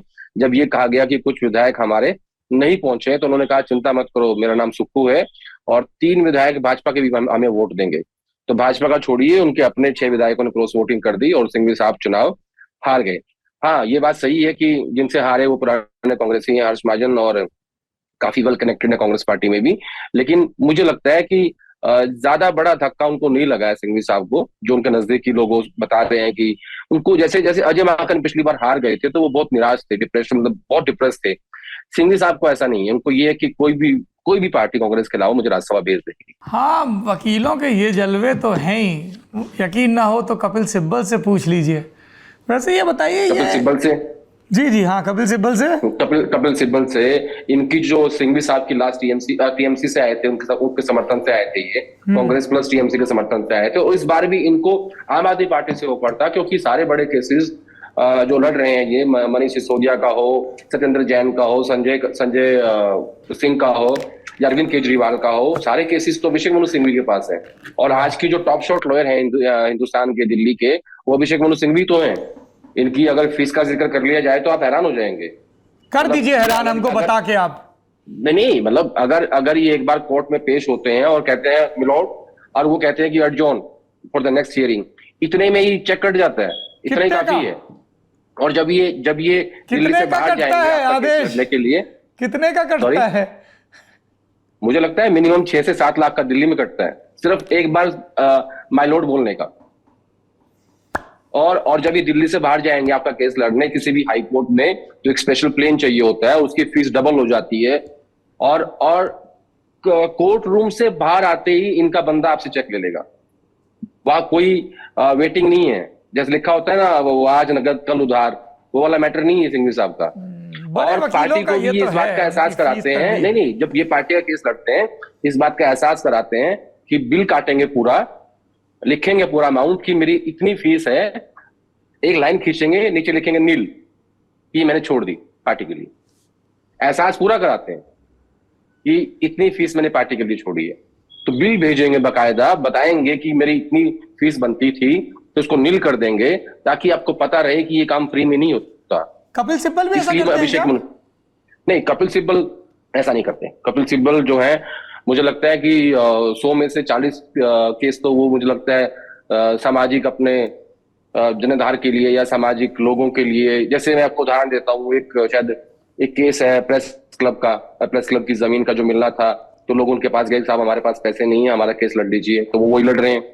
ऐसे बहुत सारे केसेस हैं जो जिसमें सिब्बल साहब जो है वो अपील हो जाते हैं, प्रो बोनो कर देते हैं। मनीष लेकिन मनीष तिवारी मनीष भी कर देते हैं। थोड़े से हार्ड रूल सब सिंघवी साहब के हैं, अभी जो आसानी से। अभी मनीष कांग्रेस में ही है? हाँ, कांग्रेस पार्टी में है। और देखिए पता क्या हो गया है, पंजाब के नेता, मैं किसी एक स्पेसिफिक व्यक्ति की बात नहीं कर रहा, पंजाब के जितने भी सांसद जो कहीं भी जाना चाहते थे वो इस किसान आंदोलन के बाद कहीं नहीं जा सकते। और बीजेपी के जितने लोग वहां से लोकसभा लड़ना चाहते थे उनके लिए वो रास्ता आसान नहीं है। इसीलिए कैप्टन अमरिंदर सिंह दिल्ली आके प्रधानमंत्री मोदी से मिले और उन्होंने कहा कि हमारे किसानों के कंसर्न को आप सुनिए, देखिए, ट्वीट किया, यानी एक संदेश देने की कोशिश की कि हमारा कंसर्न किसानों के लिए है। तो अब मुझे लगता है सबकी राजनीतिक मजबूरियां हो गई हैं कि जहां पे है वहीं पे रहे, उसी में फायदा है। हाँ, थोड़ी बहुत हलचल मच सकती है बीजेपी में पंजाब में, वो हो सकता है कि कुछ विकल्प तलाशें आम आदमी पार्टी या फिर कांग्रेस या फिर अकाली भी, दो ढींसा वाली अकाली या बादल वाली अकाली, तो वो आपको तय करना है। लेकिन किसान आंदोलन ने सबको मजबूर कर दिया। तीन इंपॉर्टेंट बातें आपके दर्शकों के लिए जो काफी महत्वपूर्ण है। पहली कि कल जब बजट पास कर रहे थे सुक्खू साहब, तो उन्होंने सेब के दाम क्यों बढ़ाए? दरअसल सेब के दाम बढ़ाकर भी उन्होंने ये संदेश दिया कांग्रेस आला कमान को और खासकर राहुल गांधी को कि मेरी लड़ाई तो यहाँ पे एक बड़े देश के इंडस्ट्रियलिस्ट से है, इसका नाम आप अक्सर अपने भाषणों में लेते हैं। दूसरा, कल जब बीजेपी के 15 विधायकों को सस्पेंड किया गया हाउस के अंदर से, तो मेरे पास वहां से एक व्यक्ति का फोन आया और कहा कि देखिए अभी तक पुराने डीजीपी सुक्खू साहब ने रखे हुए हैं और हमें मार्शल चाहिए इन विधायकों को बाहर निकालने के लिए, हमें डीजीपी मार्शल नहीं भेज रहे हैं। तो ये कंट्रोल है, ये हालात है सुक्खू साहब के हिमाचल प्रदेश में कि उनको विधानसभा में डीजीपी मार्शल नहीं भेज रहे हैं। और तीसरा, जब ये तय कर दिया कांग्रेस आला कमान ने कि सुधीर शर्मा और राजेंद्र राणा को मंत्री बनाना है, तो राजीव शुक्ला ने इस बात का जिक्र किया उनके सामने, मुख्यमंत्री के सामने। मुख्यमंत्री ने हंसते हुए कहा कि देखिए राजीव शुक्ला जी, हाईकमांड जब नाराज होता है तो डांट लगाता है और मैं इस डांट को सह लूंगा, लेकिन इन्हें मंत्री नहीं बनाऊंगा। तो इतने कूल आदमी है सुखविंदर सिंह सुक्खू साहब, साफ साफ कह देते हैं कि मैं डांट सह लूंगा, कोई बात नहीं, कोई फर्क नहीं पड़ता मुझे, लेकिन करूंगा वही जो मुझे करना है। शशिकांत जी, हिमाचल, क्या सुक्खू लोकसभा तक मुख्यमंत्री रह पाएंगे? देखिए, मुझे लगता है अभी तो कांग्रेस ने क्योंकि ये निर्णय ले लिया है कि उन्हें नहीं बदला जाएगा, तो लोकसभा चुनाव तो ये निकलेगा और उसके बाद ही कहीं उसके बाद जो चुनाव के परिणाम आएंगे और उसके बाद की स्थिति में ही वहाँ पर बदलाव की बात फिर से आएगी। और कांग्रेस हाईकमान का जो स्टाइल है काम करने का, वो एक बार क्राइसिस के टाइम में तो वो सब इकट्ठा होकर आपको शिमला में भी नजर आएंगे, दिल्ली में भी नजर आएंगे, लेकिन बिना क्राइसिस के, जैसे आदर्श जी ने भी कहा कि वो आपको एक तरह से एक आराम से सारी शिकायतों को भी सुनेंगे और कुछ उसका नोटिस नहीं लेंगे। आपको याद होगा सौरभ जी, विधानसभा के चुनाव में 2 व्यक्ति ऐसे थे पूर्व मंत्री जो हिमाचल बीजेपी में मंत्री रहे और उसके बाद उन्हें कांग्रेस ने टिकट ऑफर किया और कांग्रेस के खर्चे पे वो धर्मशाला से दिल्ली तक पहुंच गए। कांग्रेस के 2 लोग उनके साथ थे। यहाँ ताज मानसिंह में उनको ठहराया गया। 2-2.5 लाख का बिल कांग्रेस ने उनका भरा और अगले दिन उनकी कांग्रेस में एंट्री होनी थी। पूरी ताजपोशी की तैयारी की जा रही थी, लेकिन सुबह सुबह अनुराग ठाकुर आए और उन्हें वहीं से उठाकर वापस लेके सीधे नड्डा जी के पास ले गए और वो बीजेपी के टिकट उन्होंने ले लिए। तो कांग्रेस एक ढुलमुल रवैया अपनाती है इस तरह के ऑपरेशंस में, और जिस तरह से कांग्रेस कभी तेज तरार रुख अपनाती थी वो अब कांग्रेस का मुझे नजर नहीं आ रहा है। इस वाले ऑपरेशन में भी अगर आप देखें, जो बबलू जिसका हमने बात किया था, सुदर्शन बबलू, उस एक दिन पहले सीएलपी की मीटिंग शिमला में हो रही है और कांग्रेस ये तय नहीं कर पा रही है कि उनका एक विधायक जो है वो होशियारपुर के एक हॉस्पिटल में एडमिट है, अगर कल को उसे वोट देने के लिए लाना है तो कैसे लेके आएंगे। इसी बात का फायदा बीजेपी ने उस समय शुरू में उठाया, लेकिन बाद में बीजेपी ने भी वही गलतियां की और बीजेपी की गलतियों की वजह से उसका वो फाइनेंस बिल जो था, विनियोग विधेयक पारित हो गया। तो दोनों पार्टियां उस तरह से एक ढुलमुल रवैये में रही और बीजेपी को बीच में ये लगने लगा कि वो सुक्खू को अभी बदलकर जयराम जी को फिर से मुख्यमंत्री बना देंगे, लेकिन वो हो नहीं पाया। अभी फिलहाल तो जो लगता है उस सिनेरियो में मुझे नहीं लगता कि अभी मुख्यमंत्री सुक्खू के सामने कोई चुनौती है। मुकेश अग्निहोत्री आलाकमान की तरफ देख रहे हैं कि आलाकमान कल को कहेगी और दिल्ली से अनाउंस होगा तो वो मुख्यमंत्री बन जाएंगे, क्योंकि पिछली बार भी जब विधायकों से पूछा गया था, जिन विधायकों ने विधानसभा चुनाव के बाद मुकेश जी का नाम लिया था, उन सभी के बारे में बाद में सुक्खू जी को पता चल गया कि ये वो विधायक थे जो मुकेश का नाम का समर्थन कर रहे थे। तो निश्चित तौर पर वो एक बिटरनेस कायम हुई थी और इस बार कोई भी विधायक ये जोखिम नहीं उठाना चाहता कि वो पर्यवेक्षकों के सामने, ऑब्जर्वर के सामने मुकेश का नाम ले और वो लीक हो जाए बात और बाद में उन्हें मुख्यमंत्री के तौर पर सुक्खू जी को ही देखना पड़े हिमाचल में। तो ऐसी स्थिति में मुकेश जी का भी मुझे लगता है अभी कोई वो नहीं है, तो सुक्खू की कुर्सी अभी बिल्कुल मुझे लगता है सुरक्षित है। हर्ष महाजन के मजे ही मजे। बिल्कुल, इस सब में अगर किसी को फायदा हुआ है वो सिर्फ हर्ष महाजन है अभी तक की गेम में। अदरवाइज जो 6 विधायक है वो भी निलंबित और बर्खास्त होकर देख रहे हैं और बीजेपी को लग रहा है उसके पास सत्ता नहीं आई है, सुक्खू जी को लगा है उन्हें पॉलिटिकल डैमेज हुआ है और विक्रमादित्य को लग रहा है कि उन्हें वो नहीं मिला जो मिलना चाहिए था। सिर्फ एक व्यक्ति ऐसा है जो आपने नाम लिया, हर्ष महाजन, जिसकी बल्ले ही बल्ले है। चलिए, on that note Himachal Pradesh की राजनीति पर चर्चा यहीं रोकते हैं और अब रुख करते हैं उत्तर प्रदेश का। आप सभी मेहमानों का बहुत बहुत शुक्रिया।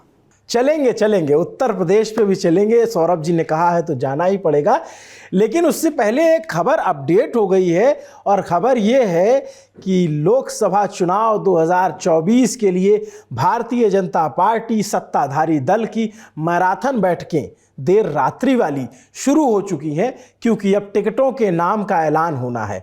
नेताओं की दुगदुगी बढ़ी हुई है, विपक्षियों की खेमे में भी हलचल है कि आखिर किसको टिकट उतारा दिया जाएगा, कौन होगा हमारे खिलाफ मैदान में।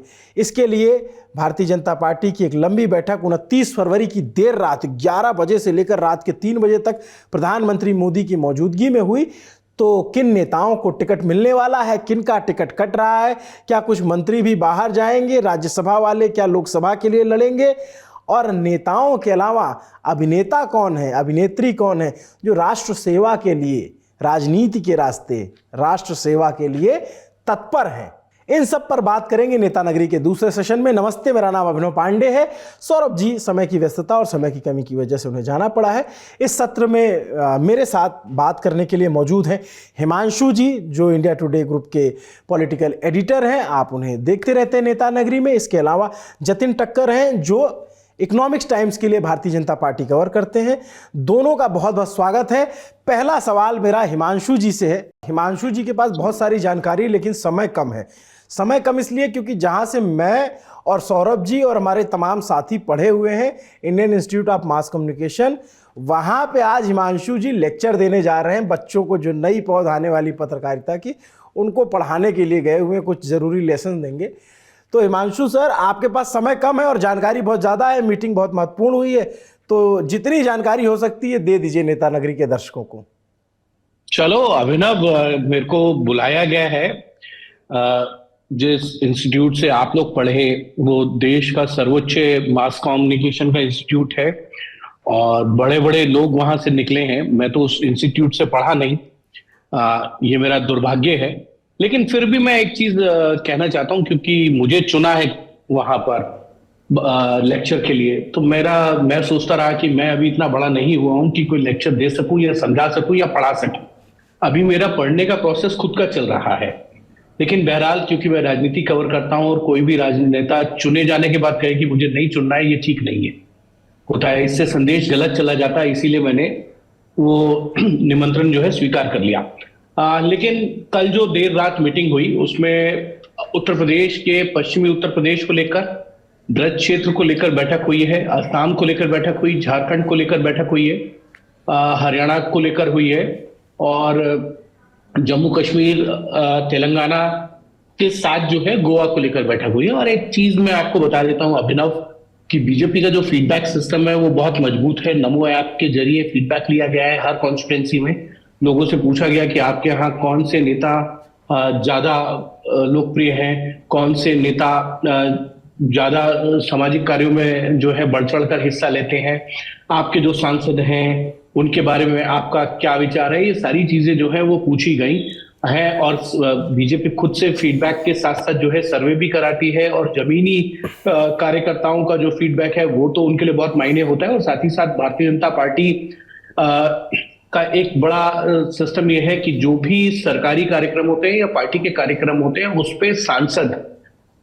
अपने जो भी कार्यक्रम करते हैं उसकी पूरी रिपोर्ट जो है वो ऐप पे अपलोड करते हैं, जो पार्टी हेडक्वार्टर तक पहुंच जाती है। इन सब चीजों के आधार पर ये तय किया जाएगा कि किस सांसद की कितनी लोकप्रियता है या उनके खिलाफ एंटी इनकम्बेंसी है। ये सारी चीजें बड़ी शिद्दत के साथ जो है पार्टी तय कर रहेगी। और लगभग 11:15 बजे ये बैठक शुरू हुई थी, 3:30 बजे तक ये बैठक चली है। प्रधानमंत्री नरेंद्र मोदी एक एक सीट को लेकर पूरे डिस्कशन के मूड में थे और उन्होंने हर सीट पे पूछा। दिल्ली को लेकर बैठक हुई तो ये कहा गया कि आज इस पर चर्चा नहीं होगी, बाकी सीटों पर चर्चा जो है बाकी राज्यों पे वो होगी। पश्चिमी उत्तर प्रदेश में क्योंकि आरएलडी के साथ अब भारतीय जनता पार्टी नए गठबंधन में है तो आरएलडी को 2 सीटें जो है बिजनौर और बागपत वो देने की बात है उत्तर प्रदेश में, क्योंकि बीजेपी के 3 और सहयोगी दल हैं जो एनडीए में है। अनुप्रिया पटेल की पार्टी है अपना दल एस, उनको 2 सीटें, पिछली बार भी 2 सीटों पे उन्होंने चुनाव लड़ा था, एक रॉबर्ट्सगंज और एक मिर्जापुर, जहां से खुद अनुप्रिया पटेल जो है चुनकर आती हैं।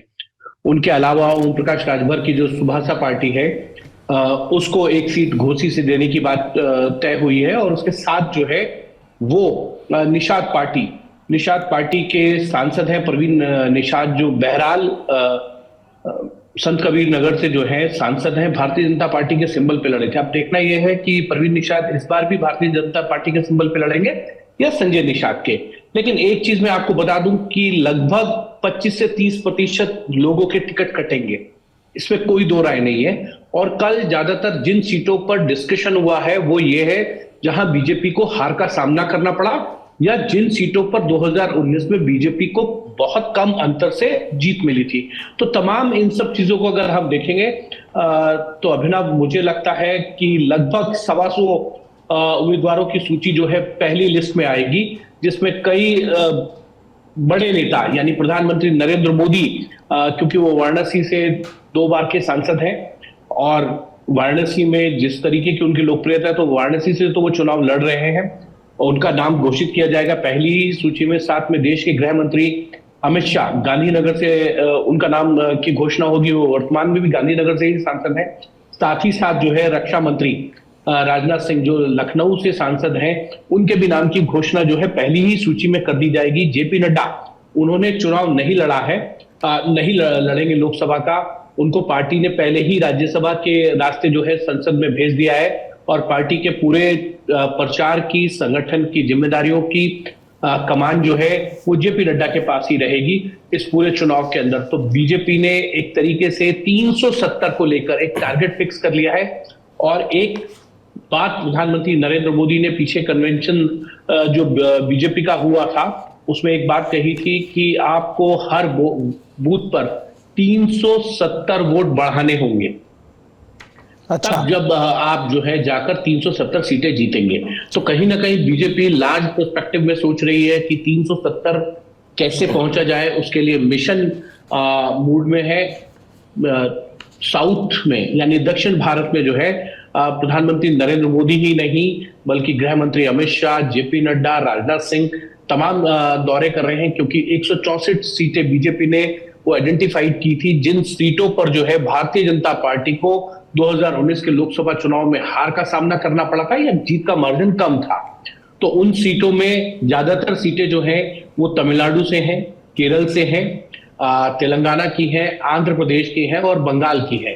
तो भारतीय जनता पार्टी इस चीज को लेकर पूरी तरीके से सुनिश्चित करना चाहती है कि इन 164 सीटों पर में से लगभग जो है 50% से ज्यादा सीटें जो है वो भारतीय जनता पार्टी जीते, और इसीलिए 370 का टारगेट रखा गया है और एनडीए के लिए जो मिशन है वो 400 पार का है। अभिनव, तो इस बैठक में एक सवाल मेरा ये भी है इस बैठक से कि जो बड़े नाम हैं, जैसे जो राज्यसभा के जरिए भी गए, जैसे सिंधिया हो गए, तो क्या वो भी चुनाव लड़ सकते हैं और लड़ेंगे तो किस सीट से?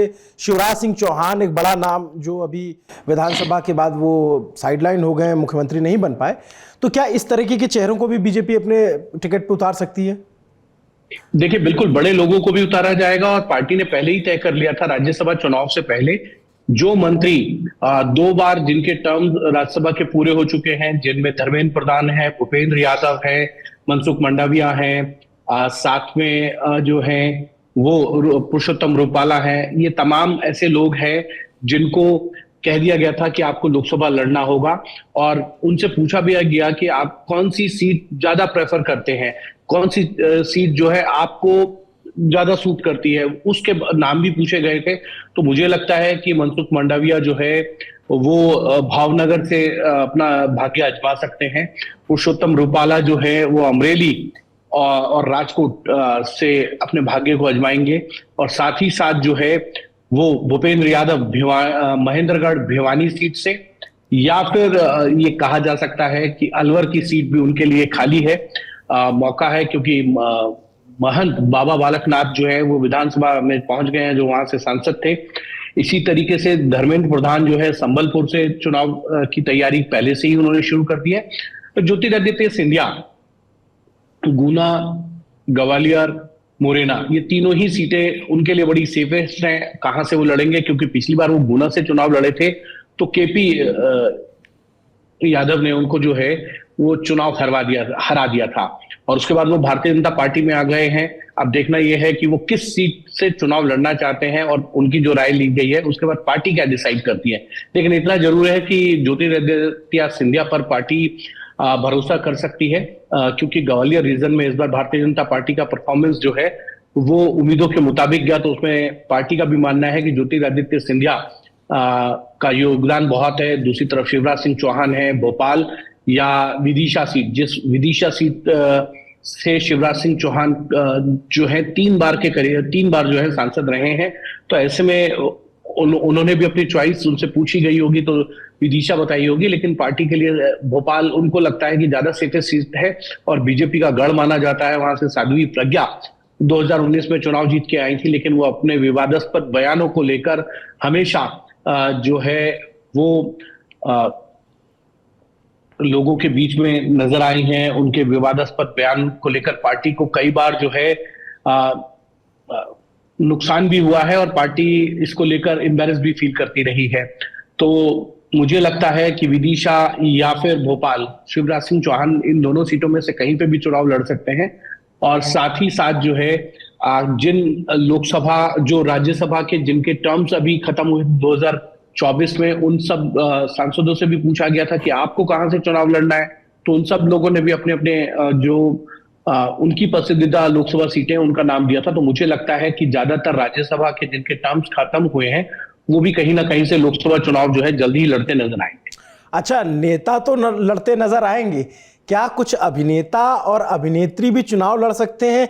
उनके नाम के भी प्रस्ताव हैं, वो लोग इच्छुक हैं या पार्टी ने उन तक रीच आउट किया है कि भाई साहब आइए, बहन जी आइए, अब आप जो है राष्ट्र सेवा में लगिए? देखिए, मुझे लगता है आपका इशारा अभिनव बहुत तीखा है, क्योंकि आप जिस तरीके से सोचते हैं उसी तरीके के जो हैं मैं कहूं कि सवालों की बौछार करते हैं। आप इनडायरेक्ट वे में पूछ रहे हैं, मुझे लगता है डायरेक्ट वे में पूछते कि अक्षय कुमार या कंगना रनौत, जिनके बारे में आप पूछना चाहते हैं, तो मैं उसको और अच्छे से बता दूं। ठीक है, अब आप नाम ले लिए तो आप बता दीजिए। चांदनी चौक सीट से चर्चा में भी है और दिल्ली बीजेपी की तरफ से भी भेजा गया है। कंगना रनौत खुद हिमाचल की एक सीट से चुनाव लड़ना चाहती हैं। मंडी। तो अब देखना यह है कि इन लोगों के ऊपर पार्टी कितना भरोसा जताती है, क्योंकि मुझे लगता है अभी दोनों ही प्रदेशों को लेकर जो है वो चर्चा नहीं हुई है। दिल्ली को लेकर कल चर्चा होनी थी केंद्रीय चुनाव समिति में, लेकिन अभी तक नहीं हुई। ये तो आप जो है आपने बताया बॉलीवुड वालों का, भोजपुरी से भी कोई आ रहा है क्या चुनाव लड़ने के लिए नया नाम? मनोज तिवारी, निरहुआ के बाद, रवि किशन के बाद? देखिए, मुझे लगता है कि जो खबर आ रही है बंगाल से वो ये है कि आसनसोल, जहां से शत्रुघ्न सिन्हा, बिहारी बाबू, जो बीजेपी के कद्दावर नेता भी रहे हैं, स्टार प्रचारक रहे हैं, और वो वैसे स्टार प्रचारक हैं जो जब बीजेपी में कोई स्टार प्रचारक आता है, स्टार प्रचारक मतलब फिल्मी सितारा, मैं उसको क्लियर कर दूं, तब शत्रुघ्न सिन्हा आए थे और 2 बार राज्यसभा और 2009-14 में उन्होंने जो है लोकसभा, 2 लोकसभा 2 राज्यसभा, केंद्र सरकार में मंत्री भी रहे हैं अटल बिहारी वाजपेयी सरकार में। उनके खिलाफ पवन सिंह, जो भोजपुरी गायक भी हैं, अभिनेता भी हैं, उनको उतारने की खबरें जो हैं वो भारतीय जनता पार्टी के खेमे से आ रही हैं कि आसनसोल में उनको कड़ी चुनौती दी जाए। जतिन जी, आप इसमें कुछ ऐड करना चाहेंगे? जो बैठक हुई उसमें क्या निकला? देखिए, बीजेपी ने पिछली बार जो असेंबली चुनाव हुए थे 3 प्रदेशों में, मध्य प्रदेश, छत्तीसगढ़ और राजस्थान से, वहां से बीजेपी को लगता है कि वो उसका विचार ऐसा है बीजेपी में कि 250 से 300 नाम चुनाव घोषित होने से पहले कर दिए जाएं। पर इन चुनावों पर पार्टी उनका भी नाम ले रही है जो पार्टी में जहाँ मंत्री हैं, जो उसकी श्योर शॉट सीट्स हैं, वो भी जो उसके लिए वीक सीट है, करीब 160 वीक लोकसभा सीट्स का नाम लिया। कल 18 राज्यों की चर्चा हुई। चर्चा से पहले करीब देश के 4 से 5 मुख्यमंत्री बीजेपी कार्यालय में 2-3 घंटे वेट करते रहे, 7 साढ़े 7 तक सब आ गए थे। और तब इस बीच में राष्ट्रीय अध्यक्ष नड्डा जी, पूर्व राष्ट्रीय अध्यक्ष और देश के गृह मंत्री अमित शाह जी प्रधानमंत्री के सरकारी आवास 7 लोक कल्याण मार्ग पर चर्चा करते रहे। वहां से एक फाइनल लिस्ट बनकर आई। यहाँ मैं बता देना चाहता हूँ लल्लन टॉप के जागरूक दर्शकों के लिए, सीईसी में लिस्ट की कॉपी सिर्फ पीएम अमित शाह और नड्डा जी के पास थी, और उस लिस्ट की online copy BL Santosh ji के पास से। वो नाम पढ़ रहे थे और करते, जिस स्टेट स्पेसिफिक का आता था उस स्टेट स्पेसिफिक की टीम आती थी, वो अपनी लिस्ट जो पैनल की लेके आती थी उसमें उसको टिक किया वगैरह करवा दिया जाता था। तो इस तरह लेवल की सीक्रेसी और इस तरह के लेवल का ऑपरेशन किया जा रहा है। जो नाम कुछ चर्चा में आ रहे हैं, जो चर्चा है, जो हमारे रिलायबल सूत्र बता रहे हैं, एक बड़ा दिलचस्प नाम आ रहा है। हिंदुस्तान के पूर्व एम्बेसडर, जो इंडिया में एम्बेसडर टू यूएस रहे हैं, तरनजीत सिंह संधू, रिटायर हो चुके हैं। वो हाल ही में पार्लियामेंट सेशन के दौरान अमित शाह जी से संसद में मिले भी थे। एक नाम में चर्चा कि शायद उनको अमृतसर से बीजेपी चुनाव में उतार सकती है, या किसी और सीट से भी। चंडीगढ़ का भी चर्चा, पर और तौर पर सूत्रों का कहना है कि अमृतसर से उनका नाम काफी तेजी से आगे चल रहा है। दूसरा ही ऐसा दिलचस्प नाम, पिछली बार बीजेपी नॉर्थ पट्टी में जो सबसे कम मार्जिन से सीट जीती थी, उसमें से एक सीट थी रोहतक, कुछ हजार सीट से ही जीते थे, जहां अरविंद शर्मा ने दीपेंद्र हुड्डा को हराया था। वहां बीजेपी की हरियाणा यूनिट ने रणदीप हुड्डा का नाम आगे बढ़ाया है, फिल्म स्टार रणदीप हुड्डा का। जाट है, कुछ उसी तरह का। इसी तरह बीजेपी में एक चर्चा है कि युवराज सिंह भी पार्टी ज्वाइन कर सकते हैं, फॉर्मर क्रिकेटर। कितना है, कहां तक बात पहुंची है, अभी हाल फिलहाल में वो अपनी माता जी के साथ नितिन गडकरी जी से मिले थे। तो देखना होगा कि वो कब ज्वाइन करते हैं और पार्टी उनको कहां से लड़ाती है, क्या पंजाब से या कुछ। पार्टी चंडीगढ़ में भी किरण खेर खुद भी नहीं लड़ना चाह रही, वहां भी पार्टी एक नाम की तलाश में है। जतिन जी, बैठक को लेकर जो चर्चाएं हुई, आपसे अगला सवाल मेरा यही है कि किन राज्यों पे ज्यादा फोकस रहा, कहां की टिकटों पर ज्यादा बात हुई? यूपी की सबसे पहले चर्चा हुई 48, सबसे कम मीटिंग और सबसे जल्दी मीटिंग जो खत्म हुई गुजरात की। और सूत्रों की माने तो करीब करीब वहां 25 में से 15 नाम ऐसा लग रहा है, 10 से 15 नाम जो बदले जाएंगे। ऐसा ही राजस्थान में जो जितने भी लोकसभा के सांसद लड़े थे, उनके अलावा 4 और नाम ऐसा लग रहा है कि कर सकते हैं। सूत्रों का यह भी कहना है कि राजस्थान में पार्टी किसी जाट को अध्यक्ष बना सकती है, क्योंकि ब्राह्मण मुख्यमंत्री है और वहां का अध्यक्ष भी ब्राह्मण है। तो चुनाव से पहले किसी सांसद को ही, एक जाट सांसद को पार्टी, क्योंकि पार्टी का मानना है कि 16 जाट विधायक आज की डेट में राजस्थान में कांग्रेस के हैं, 16 जाट विधायक बीजेपी के हैं। तो लाठी को लगता है कि बीजेपी अगर कुछ नाराज है, बीजेपी को लगता है तो। ऐसी तेलंगाना में अंदर और बाहर इसकी बड़ी चर्चा है। जैसे एक वहां पे सीट है मलकराजगिरी, जिसमें पार्टी के पूर्व महासचिव पी मुरलीधर राव, वो भी मांग रहे हैं सीट। और उसी सीट पर एटला राजेंद्रन, तेलंगाना का बड़ा नाम है, केसीआर की सरकार में फाइनेंस मिनिस्टर हुआ करते थे, सरकार से ही इधर आ गए थे, वो भी मांग रहे हैं। ऐसी वहां पर कई सीटों पर करीब करीब पार्टी ने 7 एक सीटों पर नाम डिसाइड किए हैं। जिसमें से 4 में से 3 सीटिंग एमपीज को पार्टी रिपीट कर रही है। तो अगर आप मुझे प्रदेश वाइज कहें जहां सबसे ज्यादा एमपीज परसेंटेज के लहजे से रिपीट हो रहे हैं, तो करीब करीब 75% एमपी जहां रिपीट हो रहे हैं, वो आज की डेट में जो कल चर्चा हुई है वो सिर्फ उत्तर प्रदेश ही, ये माफी चाहूंगा तेलंगाना ही दिखता है। अच्छा, यूपी पे बता दीजिए, यूपी पे सबकी बड़ी नजर रहती है और बहुत लोगों की दुखदुखी बंधी हुई है कि भाई साहब अब की बार टिकट मिलेगा कि नहीं मिलेगा, अगर मिले कहीं हमारी सीट पे एडजस्ट करके हमको इधर से उधर ना भेज दिया जाए, इसकी भी बड़ी चर्चा है, खासकर बुंदेलखंड, अवध और ये पश्चिमी यूपी में जब से गठबंधन हो गया तो यहाँ तो कई सारे समीकरण और कई सारे तार हिले हुए हैं। देखिए बिल्कुल तार हिले हुए हैं, और अगर आप देखेंगे कि आरएलडी को अगर 2 सीटें देनी है तो एक बिजनौर है जो बीजेपी हार गई थी पिछली बार, वहां से बीएसपी के सांसद है मलूक नागर, और वो भी कोशिश कर रहे हैं कि वो आरएलडी की सिंबल पे जो है चुनाव लड़े।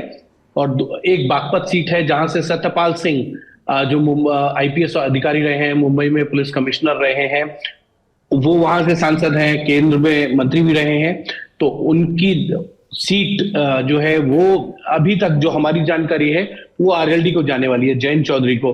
तो ऐसे बहुत से समीकरण आने वाले दिनों में आपको देखने को मिलेंगे। पिछली बार भी एक समीकरण इसी तरीके का देखने को मिला था जब एसपी सिंह बघेल को यूपी के जो मंत्री थे, बीजेपी में शामिल हुए थे 2017 से पहले, उनको एसपी सिंह बघेल को जो है आगरा सीट दी गई थी, और आगरा से जो तत्कालीन सांसद थे रामशंकर कठीरिया, उनकी जगह सीट दी गई थी, और फिर रामशंकर कठीरिया को जो है इटावा से चुनाव लड़ाया गया। तो ये चीजें जो है बीजेपी ये कहें कि रिशफल करने का खेल जो है वो करती रहती है। उनको लगता है कि अगर ये चेहरा वहां जाएगा तो ज्यादा फायदा होगा। इस तरीके की चीजें आपको, मुझे लगता है जब सीटों पे उम्मीदवारों के नामों की घोषणा होगी तो देखने को मिलेगा। अच्छा हिमांशु जी, बहुत सारे अधिकारी भी राष्ट्र सेवा में इच्छुक होते हैं, क्योंकि प्लेज लेकर के जो अधिकारी सेवा कर चुके हैं उनके बाद उनकी इच्छा होती है कि अब राष्ट्र सेवा को आगे निरंतर बढ़ाया जाए। तो ऐसे कुछ अधिकारियों के नाम भी आपके पास आए हैं क्या जो प्रयासरत हैं? हाँ, बहुत से अधिकारियों के नाम आते रहते हैं। मुझे लगता है एक अधिकारी अभी उत्तर प्रदेश में, उन्होंने हाल ही में 2 दिन पहले रिजाइन किया था और उनका रेजिग्नेशन स्वीकार भी कर लिया गया है, तो वो भी अपनी कोशिशों में लगे हैं। शायद वो सीट जौनपुर की है। तो ऐसे बहुत से लोग हैं। राजेश्वर सिंह है जो वर्तमान में विधायक भी हैं, वो भी सुल्तानपुर की सीट को चाहते हैं जहां के वो रहने वाले हैं। तो तमाम ऐसे अधिकारी हैं, चाहे असम से अभी एक आईपीएस ऑफिसर ने रिजाइन किया, वो बक्सर सीट से जो है चुनाव लड़ना चाहते हैं। तमाम अधिकारी, ब्यूरोक्रेट्स, क्योंकि अभिनव मैं एक चीज जरूर कहता हूं राजनीति के लिए कि हर व्यक्ति जीवन में सारे क्षेत्रों में सारी सफलताएं अर्जित करने के बाद भी मरने से पहले एक बार राजनेता बनना चाहता है। ये जो राजनीति का आकर्षण है ना, ये बहुत भयंकर होता है। चाहे वो आप देखें कि उद्योगपति हो, पत्रकार हो, डॉक्टर हो, वकील हो, अधिकारी हो, कोई भी हो। वो तमिलनाडु वाले डीजीपी साहब जो रिटायर हुए थे तमिलनाडु, गाली सब देते हैं। हाँ, गाली सब देते हैं, राजनीति की बुराई सब करते हैं, लेकिन मौका आने पे जो है सब राजनीति में आना भी चाहते हैं और चाहते हैं कि चुनाव भी लड़ ले। अगर लोकसभा नहीं तो राज्यसभा के रास्ते जो है संसद या संसद पहुंच जाए, और नहीं तो विधानसभा या विधान परिषद के माध्यम से जो है वो विधानसभा में पहुंचे। कल अच्छा राजस्थान को लेकर के चर्चा में ऐसा आया कि काफी लंबी चौड़ी बातचीत हुई, उसमें एक तमिलनाडु के जो डीजीपी साहब रिटायर हुए, Jangid, SR Jangid I think उनका नाम है, और वो मूंछों वाले जो उनकी कई सारी आजकल वीडियोस वायरल हैं, वो बाड़मेर सीट से लड़ना चाहते हैं, कैलाश चौधरी वाली सीट पे। तो ऐसे राजस्थान की सीटों पे क्या चर्चा हुई?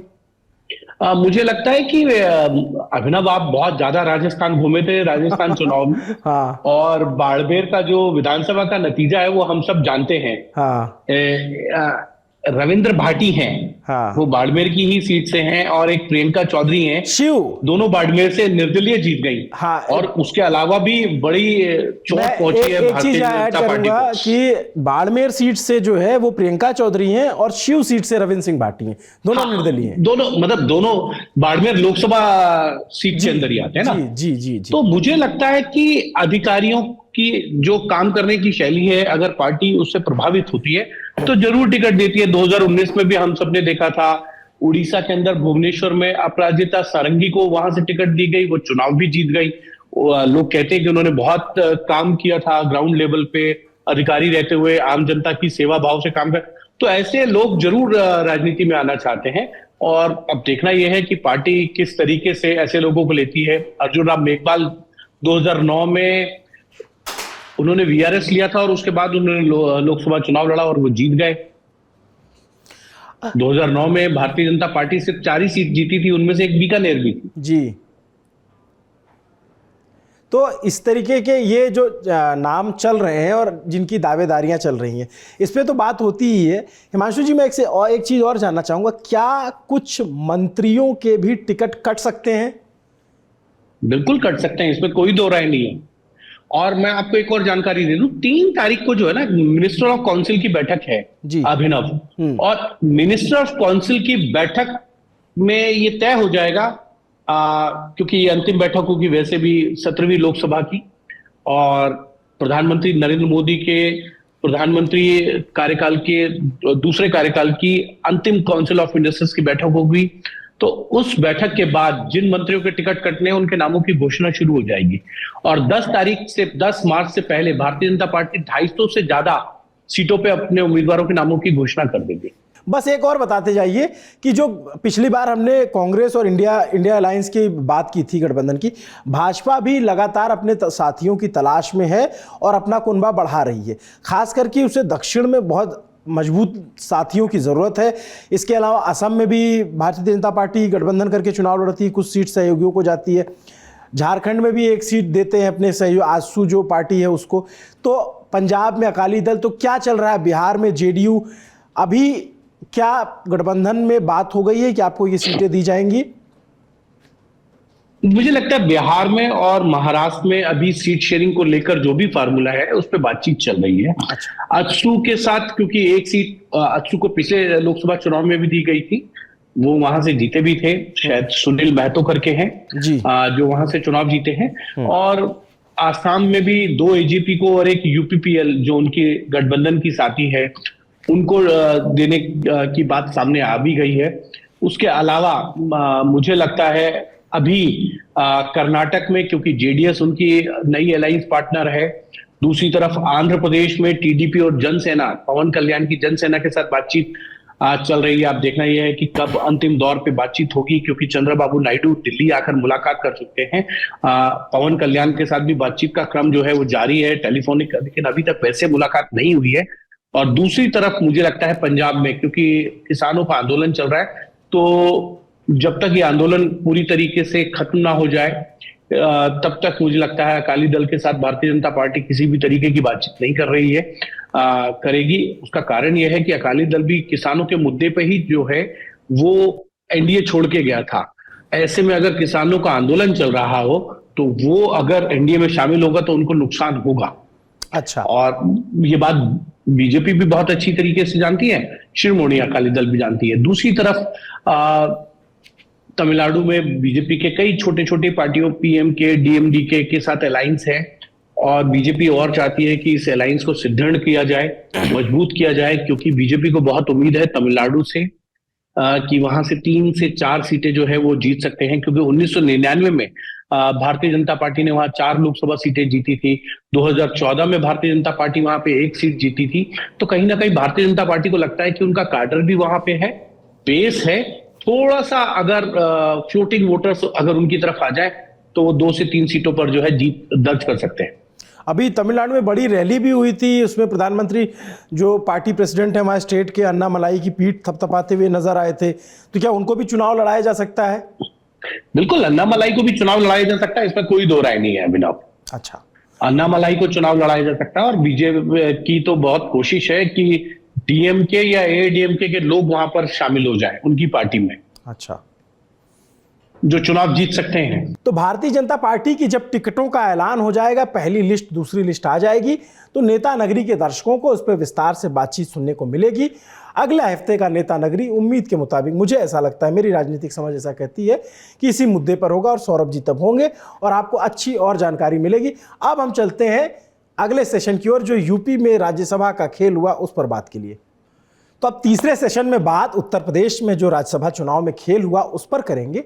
खेल क्यों हुआ? क्योंकि भारतीय जनता पार्टी ने 8वां प्रत्याशी उतार दिया था संजय सेठ को, इस वजह से चुनाव हुए।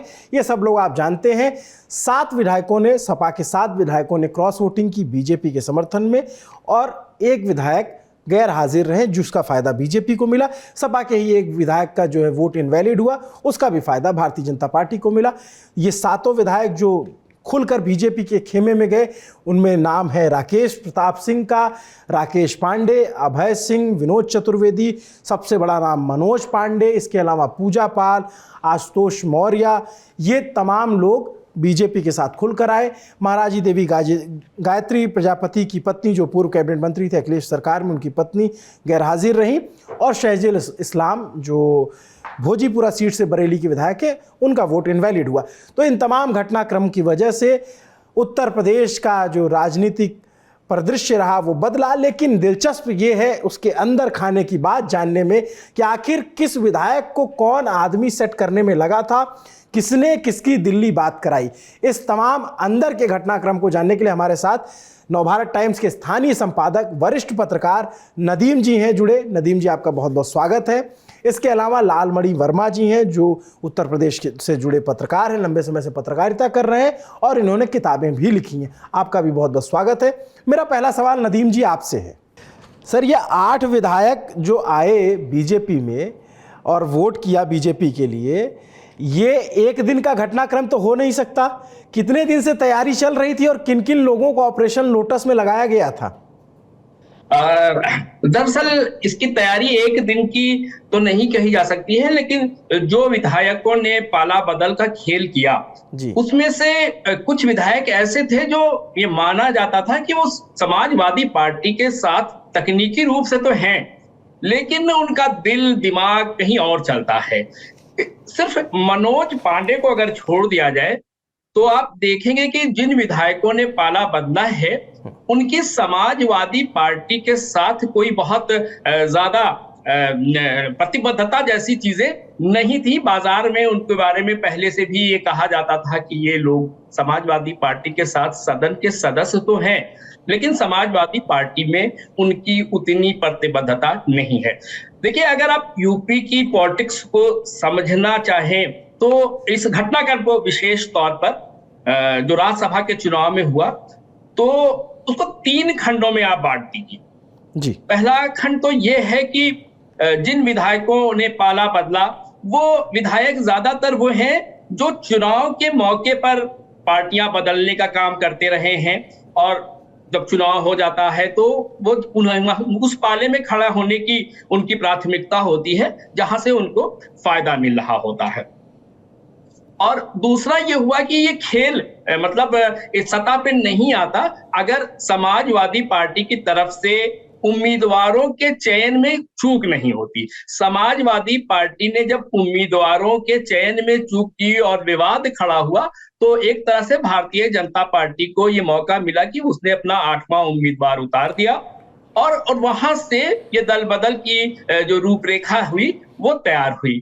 और तीसरी चूक जो मैं कह सकता हूं वो ये थी कि समाजवादी पार्टी ने उसको मैनेज नहीं कर पाई। समाजवादी पार्टी में अखिलेश यादव जी ने जो सुना कि ये विधायक जा रहा है, ये विधायक अंतरात्मा की आवाज पे जा रहा है, तो उन्होंने कहा कि भाई जिसकी अंतरात्मा जहां हो तो वो जा सकता है। तो ये पूरा घटनाक्रम उत्तर प्रदेश में पिछले दिनों देखने को मिला।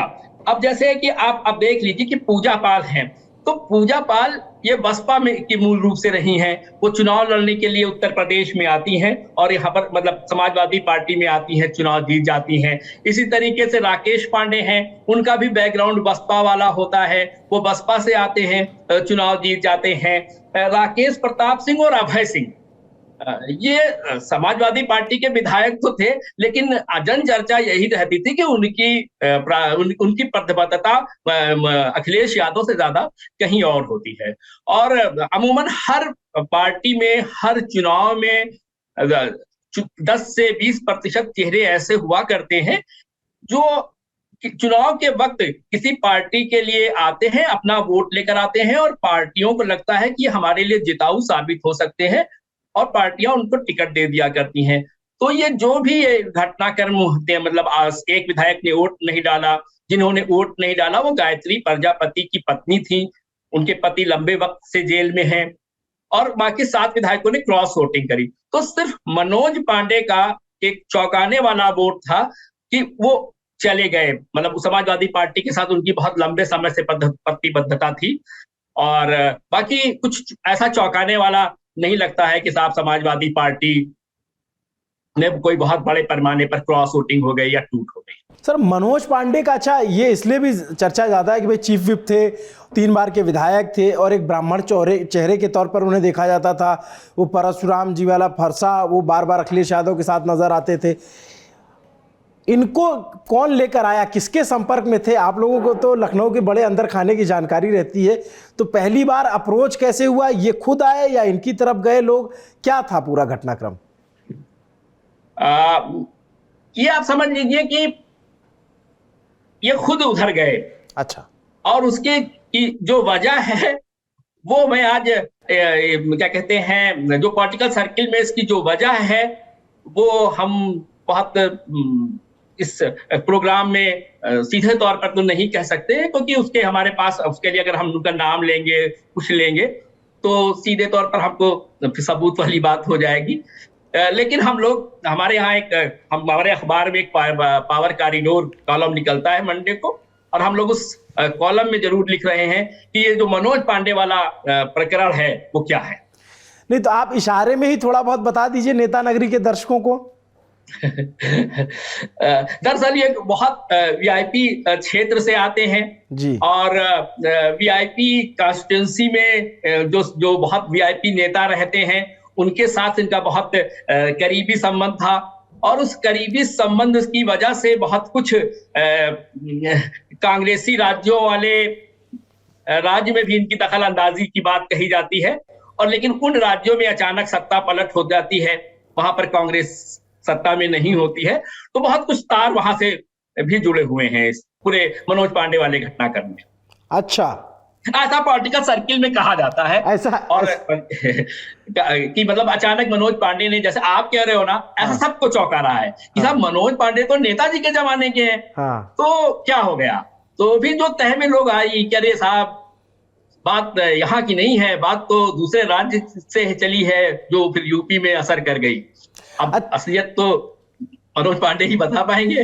अच्छा, होता क्या सर ना कि पत्रकार जो है वो एक चश्मे से देखते हैं, या बहुत सारे लोग कि रामचरितमानस वाले प्रकरण से नाराज थे, वो मंदिर नहीं जा पाए। ये सामने जो दिख रहा है ये तो दिख रहा है, जो नहीं दिख रहा है खेल तो वहां होता है ना। बिल्कुल बिल्कुल, वही मैं कह रहा हूं ना कि जो दिख रहा है वो है नहीं ऐसा। हाँ। वो तो अचानक भाई आपसे कहा जा रहा है कि आप भाई अच्छा कोई सूचना इनको दी जा रही है कि भाई आपका वहां पर उस राज्य में क्या मामला है, वो जानकारी है, अब आप बताओ हमारे साथ। तो फिर बहुत सारा खेल हुआ, ऐसा पॉलिटिकल सर्किल में कहा जाता है। अब सच्चाई क्या है ये भाई मनोज पांडे ही बता पाएंगे। आप बहुत कुछ जानते हुए भी बहुत कुछ बचा ले जा रहे हैं। कोशिश है कि किसी का नाम ना निकले। ठीक है सर, हम नाम किसी का नहीं लेना चाहते। अच्छा, ये जो रायबरेली और अमेठी को केंद्र में रख करके देखेंगे तो राकेश प्रताप सिंह वहीं से हैं, ये अमेठी से आपकी महाराजी देवी हैं, गौरीगंज के विधायक हो गए, और ऊंचाहार से खुद मनोज पांडे हैं। बगल में जो है थोड़ा आसपास इधर ही ज्यादा हुआ है, तो क्या उसको सेंटर में रख करके कुछ किया गया है? और इसमें केंद्र के नेताओं का कितना रोल रहा, उस पर अगर आप कुछ टिप्पणी करना चाहें। देखिए, ये संयोग हो सकता है कि ये मनोज पांडे से लेकर गायत्री प्रजापति जी की जो पत्नी है वो एक खास इलाके से जुड़ी हुई है। लेकिन जब भी कोई भी ऑपरेशन होता है, कोई भी पॉलिटिकल पार्टी कोई भी ऑपरेशन करती है, तो वो सबसे पहले कमजोर कड़ियों को तलाशती है। तो कमजोर कड़ियों की तलाश में संयोग से बात थी कि ये इन्हीं इलाकों के लोग निकल गए और वो मतलब बीजेपी के साथ उन्होंने वोटिंग करी, बीजेपी के साथ अपना वो किया। तो आप देख लीजिए कि कोई भी चुनाव हो तो 10 से 20% लोग जो है वो पाला बदलने का काम करते ही हैं। अब अगर हम मान लें कि पूजा पाल समाजवादी पार्टी की हैं, तो पूजा पाल जी को ये लगता रहा होगा, बसपा से आई थी, यहाँ रहती थी, अब पूजा पाल जी को ये लगता रहा होगा भाई हम समाजवादी पार्टी में विधायक हैं, हम यहाँ से क्या कर पाएंगे, सरकार बननी नहीं है, मंत्री हमको बनना नहीं है, केंद्र में सरकार अभी कुछ आ नहीं रही कि हम सांसद को हमको चुनाव लड़ना है, और इस क्रॉस वोटिंग से उनकी सदस्यता भी नहीं जाने वाली है। तो जो पॉलिटिकल पार्टीज के लीडर होते हैं वो भाई उनको तो फौरी लाभ चाहिए होता है, सरकार के साथ उनको जाना ज्यादा उनको फायदेमंद दिखता है, और वो पाला बदलने का खेल कर लेते हैं। लेकिन अब आपने देखा होगा ना 2022 के चुनाव में जब लग रहा था कि समाजवादी पार्टी की सरकार आ रही है, तो बीजेपी के उस समय के 3 मंत्री धर्म सिंह सैनी साहब, अपने स्वामी प्रसाद मौर्य जी, दारा सिंह चौहान जी सहित 10 विधायकों ने पाला बदल लिया था। लेकिन विधानसभा के चुनाव में वो सब हारते हुए चले गए। तो पाला बदलना बहुत आसान काम होता है नेताओं के लिए, जब वहां पर उनको लगता है कि नहीं अब हमको इस पार्टी में से कोई फायदा नहीं, इस पार्टी में ज्यादा फायदा हो रहा है, तो लॉयल्टी अब कोई बहुत मायने नहीं रह गई है। और सबसे बड़ी बात यह है कि लॉयल्टी सिर्फ नेताओं के लिए कह दिया जाए कि लॉयल्टी कोई मायने नहीं रह गई है, दरअसल इसके लिए खुद राजनीतिक दल भी जिम्मेदार है। राजनीतिक दल इसलिए जिम्मेदार है कि उनके लिए जिताऊ फैक्टर बहुत अहम हो गया है। उनका कहना होता है कि भैया हमको लॉयल्टी वाल्टी नहीं चाहिए, हमको नंबर चाहिए, तो वो ऐसे चेहरों की तलाश करते हैं जो उन्हें फौरी चुनाव जिता देवें। आप किसी भी बंदे के पास अगर आप भाई सिंह का नाम ले लीजिए, राकेश प्रताप सिंह का नाम ले लीजिए, भाई पार्टी को, समाजवादी पार्टी को मौके पर लगता है कि भाई इनके अपने चेहरे के पास पर वोट है, इनका अपनी जात के साथ वोट है, अगर हमारा वोट बैंक मिल गया तो हमारा जो नंबर का गेम है वो बहुत आसान हो जाएगा, वो ले लेते हैं। वो भी समझते हैं कि भाई आज हम इनके साथ हैं, कल हम अपने इसी वोट बैंक के साथ हम किसी दूसरी पार्टी का टिकट ले लेंगे, चले जाएंगे, हमें क्या लेना देना है। तो इस तरह का ये पूरा घटनाक्रम है। और अगर आप ये कहना कि भाई इससे कोई लोकसभा के चुनाव पे बहुत असर पड़ेगा, मतलब मास लेवल पे, तो बहुत ऐसा नहीं होता है। अब स्थानीय स्तर पर भाई मनोज पांडे असर रखते हैं, अपनी कॉन्स्टिट्यूंसी में असर रखते हैं, अपनी जात के बीच में असर रखते हैं, तो हो सकता है कि स्थानीय स्तर पर वो समाजवादी पार्टी को नुकसान पहुंचा दें, बीजेपी को फायदा पहुंचा दें। लेकिन अगर आप ओवरऑल देखना चाहते हैं तो इससे बहुत ज्यादा कोई असर नहीं दिखता है, ऐसा मेरा अपना मानना है। अच्छा, पूजा पाल कौसाम्बी की चायल सीट से विधायक हैं और उनके पति राजू पाल की हत्या हुई थी, जिसके आरोप अतीक अहमद और उसके भाई अशरफ पर लगी थी। और उसके बाद अभी जब उन दोनों की हत्या हुई तो तमाम घटनाक्रम को एक साथ जोड़कर देखा गया। लालमणि जी, मैं आपके पास आना चाहूँगा एक चीज़ जानने के लिए कि जब ये नाम सामने आना शुरू हुए, राकेश पांडे, राकेश प्रताप सिंह, मनोज पांडे, विनोद चतुर्वेदी, अभय सिंह, तो ये फिर एक नैरेटिव चला कि जो सवर्ण विधायक हैं वो अखिलेश यादव का साथ छोड़ करके जा रहे हैं या उन्होंने उन्हें धोखा दिया। फिर जब थोड़ा और तय खुली तो पता लगा पूजा पाल ओबीसी वर्ग से हैं, ये प्रजापति जी की पत्नी महाराजी देवी ये भी ओबीसी वर्ग से। एक जो सबसे चौंकाने वाला नाम रहा, जिस पे सबसे कम चर्चा हुई, वह आशुतोष मौर्य का, जो दलित बिरादरी से आते हैं, बिसौली सीट से विधायक हैं और 3 बार के विधायक हैं, मजबूत नेता हैं बदायूं में, और उनका जाना। और एक तरीके से आप देखेंगे तो प्रॉपर पीडीए में सेंधमारी हुई, इसलिए कहा जा रहा है क्योंकि जो भोजीपुरा बरेली के एक विधायक शहजील इस्लाम हैं, उनका वोट इनवैलिड हुआ, तो उस पर भी संदेह की निगाहों से देखा जा रहा है। इसके अलावा आरएलडी के भी दोनों जो मुस्लिम विधायक थे उन्होंने बीजेपी के प्रत्याशियों को वोट दिया। तो इस पे आपका क्या टेक है जो पीडीए के विधायकों में टूट हुई? नहीं, पीडीए के विधायकों में टूट, मुझे तो ये लगता है जो आपने पहली बात कही थी कि 3 इसमें जो अपर कास्ट वाला फैक्टर, देखिए तो 3 ब्राह्मण हैं इसमें, 2 ठाकुर हैं जी, राकेश प्रताप सिंह और अभय, और जो अपने गोसाईगंज वाले अभय सिंह। इसके अलावा जो बसपा से जिसने वोट किया उमाशंकर सिंह, वो भी ठाकुर हैं। आप देखिए जनसत्ता दल जो रघुराज राजा भैया की पार्टी, रघुराज सिंह, वो भी ठाकुर हैं। तो देखिए जो जिनको बाहर से भी और लोगों से भी सपोर्ट मिला, उसमें अपर कास्ट के लोग हैं। तो ये कहीं ना कहीं देखिए मैसेज तो बाहर जा ही रहा है। एक मैसेज अगर सुपरफिशियल तरीके से देखें तो मेजॉरिटी इसमें अपर कास्ट है। और जैसा कि उस दिन मुझे पता भी चला कि उस दिन मुख्यमंत्री जी स्वयं जो वो थोड़ा सा वो खुद सच वहां पे थे विधानसभा कॉम्प्लेक्स में, पूरे दिन बैठे हुए थे, पूरी मॉनिटरिंग कर रहे थे। तो और ये सभी विधायकों की उनसे बीजेपी इन्होंने संपर्क कराया, उनसे बात भी कराई, ऐसा मुझे पता चला। तो उनसे एश्योरेंस लेने के बाद ही इन्होंने किया। तो देखिए एक मैसेज तो जा ही रहा है कि अपर कास्ट वाले जो अभी तक सपा में जो एक ये भी फैक्टर था कि जो अखिलेश यादव बार बार पीडीए की बात करते थे, तो उनके पार्टी में ही कुछ लोगों में ये एक भावना आ रही थी कि ये तो सिर्फ पीडीए की बात करें, पिछड़े दलित अल्पसंख्यक की बात करें, व्हाट अबाउट अपर कास्ट, हमारे जो अपर कास्ट के लोग उनकी तो बात नहीं करे। तब इसीलिए उन्होंने बाद में उसको जोड़ा था कि नहीं पीडीए में एक मतलब हमारा अगड़ा भी है। तो इसमें एक साफ मैसेज तो दिख रहा है कि 3 ब्राह्मण 2 ठाकुर इनकी सपा के सही आ गए, इसके बाद बाहर से राजा भैया भी आ गए, फिर उमा शंकर सिंह ने भी वोट कर दिया। तो देखिए एक फैक्टर तो है कि मैसेज अपर कास्ट वाला गया है। जैसे कि 2022 के चुनाव में जब इन्होंने छोटे छोटे दलों को जोड़ा था तो एक मैसेज गया था कि ओबीसी इनके साथ जा रहा है, अखिलेश यादव के साथ, नॉन यादव ओबीसी। अभी इस राज्यसभा चुनाव की जो वोटिंग के साथ एक मैसेज जा रहा है कि नहीं अपर कास्ट अब बीजेपी की तरफ और जोड़ रहा है और सपा से थोड़ा अलग खिसक सकता है। ये मैसेज तो दिख रहा है। अभी ग्राउंड पे कितना जेल करेगा ये तो हमें अभी इसका सबसे बड़ा उदाहरण जो होगा सेंटर होगा वो हमें रायबरेली और अमेठी में देखने को मिलेगा। क्योंकि रायबरेली और अमेठी में अगर आप देखें, जैसा भी आप कह रहे थे, अभी आपने पूछा कि कितना उसका प्रभाव होगा, रायबरेली की देखिए 2022 के चुनाव में 4 सीटें सपा ने जीती थी, 1 सीट बीजेपी के पास थी। आज की डेट में ऊंचा हार मिला के बीजेपी के पास 2 विधायक टेक्निकली नहीं है, मतलब लेकिन अंदर खाने 2 विधायक हो गए।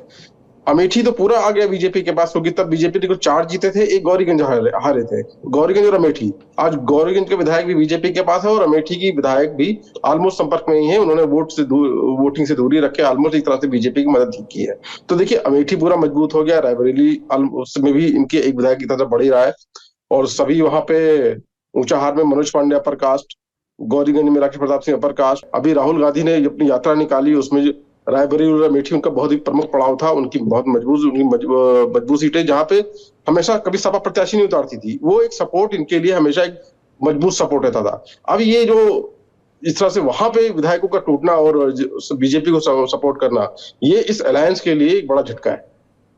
ये अखिलेश यादव का जो गठबंधन बना उसके लिए। जी जी जी।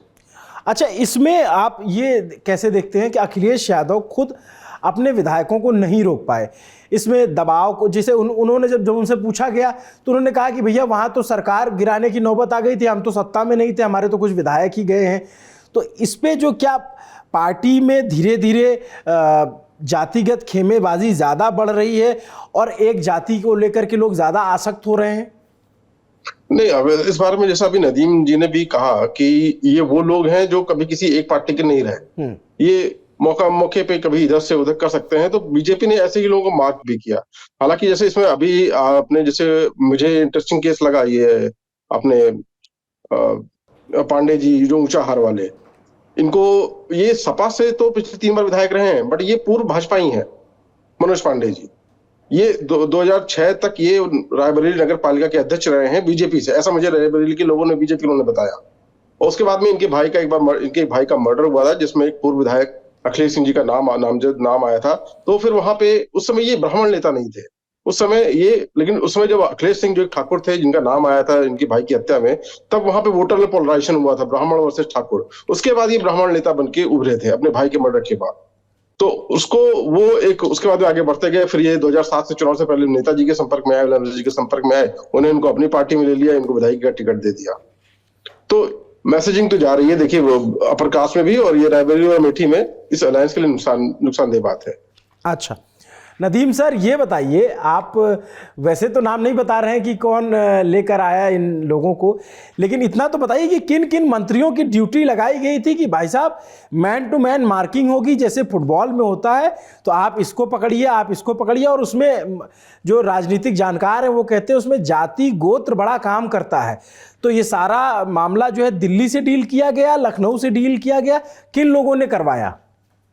देखिए मोटे तौर पर यहाँ पर इस पूरे में 2 मंत्री बहुत खुलकर सक्रिय थे, एक दयाशंकर सिंह जी और एक ब्रजेश पाठक जी। अच्छा। और दोनों लोगों ने, पहले मुख्यमंत्री जी ने सवेरे से ही अपना डेरा जमा लिया था। जो भी विधायक थे दूसरी पार्टियों के जो भी थे वो उनसे सीधे मिल रहे थे। मुख्यमंत्री जी से मुलाकात के बाद बहुत सारे चीजें स्पष्ट भी हो गई थी।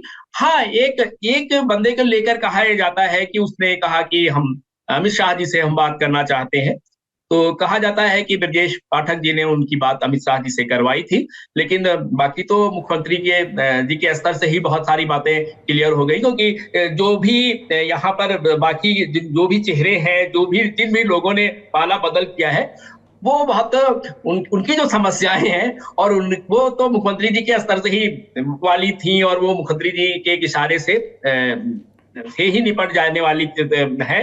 तो इसीलिए उन लोगों ने मुख्यमंत्री जी से मुलाकात करके अपना सब कुछ कर लिया।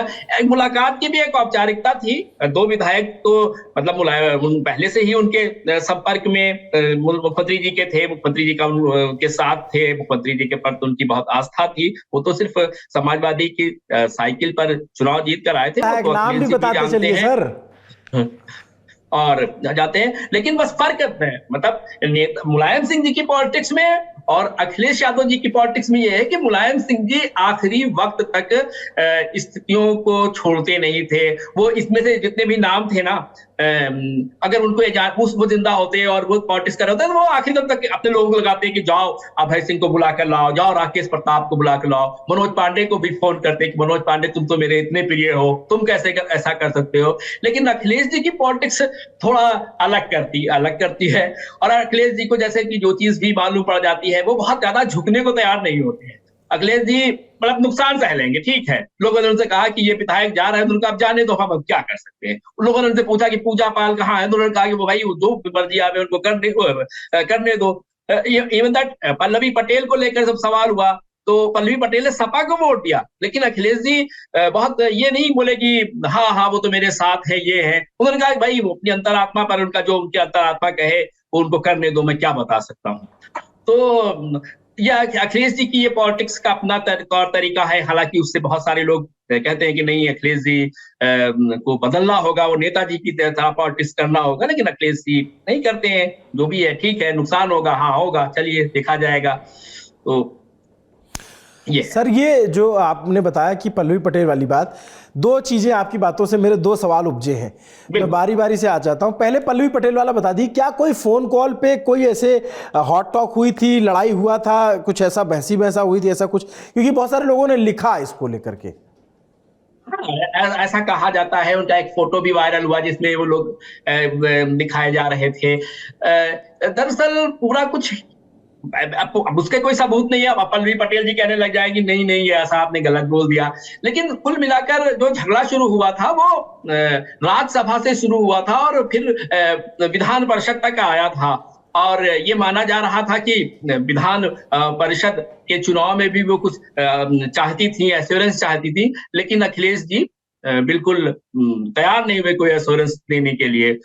और अब भाई उसका तो कोई सबूत नहीं है, लेकिन ऐसा माना जाता है कि पल्लवी पटेल जी की मजबूरी थी समाजवादी पार्टी को वोट करना, या तो वो एब्सेंट होती और वो भाजपा को वोट नहीं दे सकती थी। भाजपा को वोट ना देने की एक बहुत वजह ऐसी है कि उधर उस खेमे में कुछ लोग ऐसे हैं जो किसी भी कीमत पर पल्लवी पटेल जी को बीजेपी के साथ खड़े हुए नहीं देखना चाहते हैं। वो अगर पल्लवी पटेल जी की इच्छा भी हुए क्या मैं बीजेपी के साथ जाना है, वो नहीं जाने देंगे। अनुप्रिया पटेल और आशीष पटेल नहीं जाने देंगे, बीजेपी में नहीं आवे तो अनुप्रिया पटेल और आशीष पटेल नहीं आने देंगे जी।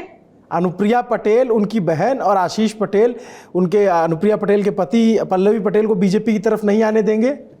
अरे आप झगड़ा करवा दोगे, अभी कल हमको मिलाएंगे और कहेंगे कि आप तो कार्यक्रम में ऐसा बोल दिया, बताइए आप ऐसा बोल देंगे। अरे हम तो सर सवाल पूछे जो जनता के मन में जिज्ञासा होती है, नेता नगरी के दर्शक थोड़ा खुल के समझते हैं ना।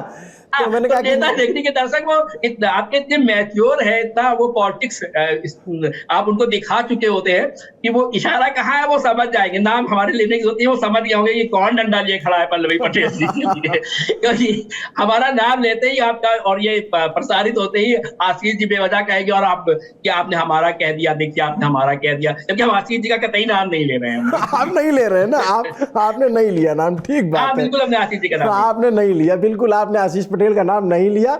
मेरे कहने पे भी आपने मना कर दिया जी। ठीक है, ऑन रिकॉर्ड है ये। अच्छा, एक चीज और, आपने बोला कि समस्याएं जिन जिन विधायकों की, तो मैं जरा विधायकों के नाम लेता हूं, आप बारी बारी से उनकी समस्या और उसका समाधान भी धीरे से बताते चलिएगा। पहला नाम है अभय सिंह का, क्या समस्या है, क्या समाधान मिला? अरे अभय सिंह जी बहुत मतलब इलाकाई के बहुत बड़े प्रभावी नेता हैं, ठाकुर फेस हैं, और उनकी समस्या मतलब कोई विपक्ष की पार्टी नहीं हल कर सकती है, वो सत्ता दल ही हल कर सकती है। और मुख्यमंत्री जी के उनका आशीर्वाद उनको मिलना बहुत जरूरी होता है। अब राकेश प्रताप सिंह जी को भी आप थोड़ा सा याद कीजिए कि राकेश प्रताप सिंह जी सपा के विधायक थे, थाने में भाजपा वालों को पीट दिया था, आपको याद है? अभी बहुत अच्छे से याद है वो तस्वीरें, सबके बस का नहीं है ऐसा भाजपा सरकार में कर पाना जी, बहुत अच्छे से याद है वो तस्वीरें। थाने में जो है मतलब भाजपा का बंदा थाने में पिट गया। नहीं, तो एक तो अभय सिंह की आप इशारों में खेल जा रहे हैं सर, आप बताइए हमको अभय सिंह जी की समस्या क्या है मुकदमे? आप क्या चाहते हो कि आपको भी खूब नोटिस आवे और मेरे पास भी बहुत नोटिस आवे, अभय प्रताप सिंह से लेकर राकेश प्रताप सिंह तक। अच्छा ठीक है, राकेश प्रताप सिंह का भी आपने बता दिया, इसी लागे विनोद चतुर्वेदी का जरा बता दीजिए। कालपी वाले जो हैं कांग्रेस से आए थे, उसके बाद उनका टिकट में लिस्ट में नाम नहीं था, उनको बाद में बुला करके सिंबल दिया गया, जीते जालौन की कालपी सीट से, उसके बाद भाजपा के खेमे में चले गए, इनका क्या कहानी है? देखिए, जितने भी ये लोग हैं, अगर हम ये कह रहे हैं कि अगर विनोद चतुर्वेदी जी आज पाला नहीं बदलते, वो सपा के लायल बने रहे होते, तो उनको क्या मिल जाता? भाई बहुत सारे विधायक ऐसे भी होते हैं। अच्छा, आप देखिए, मेरा सवाल ये है, ये आप ये बात कह रहे थे कि उनको क्या मिल जाता, क्या मिला है वो तो बताइए। हम आपको बता रहे हैं। हाँ। तो कुछ विधायक ऐसे होते हैं कि साहब हमको अगर हम इस सपा के साथ हमारे लायल बने खड़े हैं, तो सपा की तो यहाँ सरकार भी नहीं है, स्थानीय स्तर पे हमारे जो काम होते हैं वो भी मुमकिन नहीं है। विपक्ष में अभी देखिए 2027 का भी बहुत वक्त है, तो ऐसा है ना। तो बहुत सारे विधायक हैं जो सोचते हैं कि ठीक है, हम सत्ता दल के साथ रहते हैं, मजा आएगा इसमें, वो अपना चले जाते हैं। उसमें कौन सदस्यता जा रही थी? अगर सदस्यता जानी भी होती तो शायद एक बार वो सोचते भी कि भाई अब 2027 का मामला है, मतलब अभी तो कम से कम 3 साल बाकी है, 2.5 साल बाकी है, हम पूर्व विधायक हो जाएंगे। उनको मालूम है कि हमें सरकार नहीं जानी है, उनको मालूम है कि समाजवादी पार्टी अगर अपनी बैठकों में हमें नहीं बुलाएगी तो उनका क्या नुकसान हो जाएगा। स्थानीय स्तर पर सरकार के साथ समर्थक होने के नाते उनके तमाम सारे काम होंगे, जनता में उनकी वाहवाही होगी। उनका कोई बंदा थाने में बंद हो जाएगा, वो फोन कर देंगे कि भैया मैं नीरज चतुर्वेदी बोल रहा हूँ, जानते हो? वो कहेगा नहीं साहब, आपके बारे में हम जानते हैं।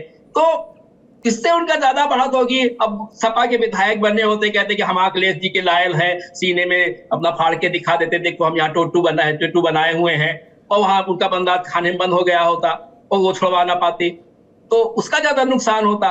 तो बहुत सारे विधायक ऐसे होते हैं जिनको लगता है कि हम इस पार्टी में हैं तो हमें क्या मिल रहा है हमें, और जब हम किसी के साथ चले जाएंगे, अगर कहीं पर पार्टी मतलब विधानसभा की सदस्यता जाने का सवाल होता तो शायद एक बार लोग सोचते भी, वरना तो विराजीत है, सब चल रही है, उनको मालूम है कि हमारा लोकल वोट है, हम कल इस पार्टी से मैनेज कर लेंगे, हम उस पार्टी से मैनेज कर लेंगे। लोग चलते हैं, जीतते हैं, चलता रहता है।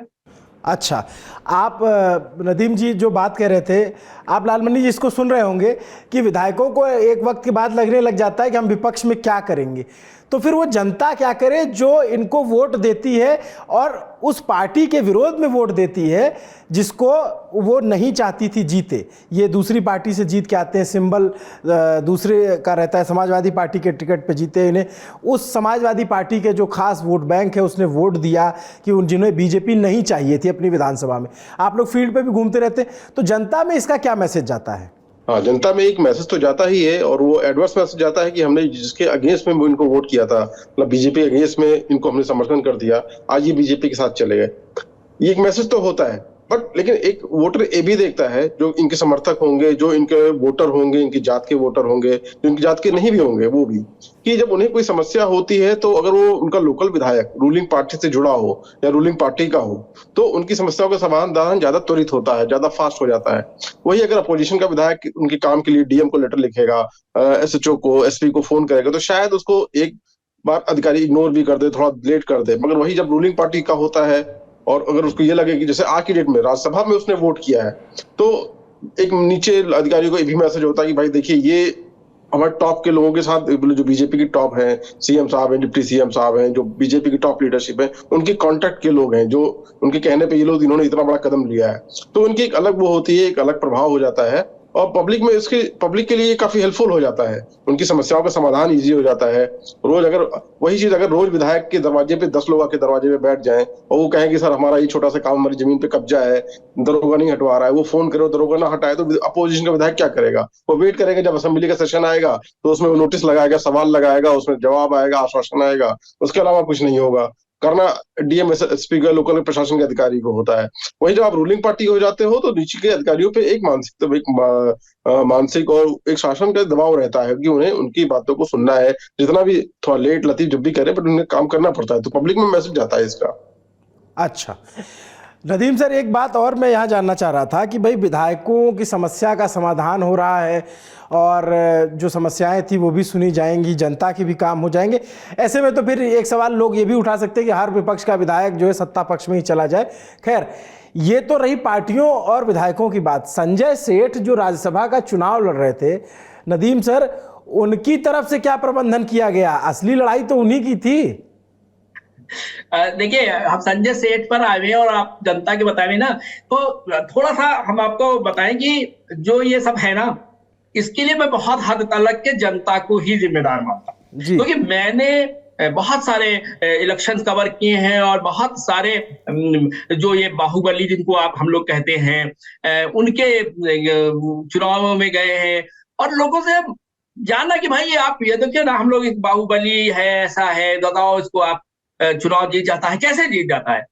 तो पब्लिक का एक नजरिया ये होता है कि सब इसका भौकाल है, किसी के खिलाफ, मुख्तार अंसारी हो या कोई एबीसी कोई भी होवे, जो उसके खिलाफ लड़ रहा होता है उसको इस वजह से वोट नहीं मिलने आता है कि सब पब्लिक भौकाल पे बहुत गाँव और खासतौर पे ग्रामीण क्षेत्रों की विधायक जी या उम्मीदवार उतारते हैं, उनके पास एक ही नंबर की गाड़ी होती है, एक ही रंग की गाड़ी होती है, इतने बंदे होते हैं, तो उनको लगता है कि साहब यही भौकाल है और इसी से हमारा जो है काम चलेगा। अब रही संजय सेठ जी की बात, तो भाई तो संजय सेठ जी तो मतलब समझ लीजिए कि संजय सेठ जी को समाजवादी पार्टी ने, अखिलेश जी की ही सरकार थी और उसने जो राज्यपाल के मनोनयन कोटे वाला मामला होता है उस पर नाम भेजा था, मतलब नामित करने के लिए, मतलब समाज के प्रतिष्ठित व्यक्ति के रूप में जो 10 विधान परिषद के सदस्य नामित होते हैं जैसे राज्यसभा में होते हैं, उसमें भेजा था। लेकिन राज्यपाल जी ने उसमें बहुत सारी इनके जो बैकग्राउंड था, इनकी पृष्ठभूमि थी, उस पर क्वेरी लगाते हुए इनके नाम को वापस भेज दिया था।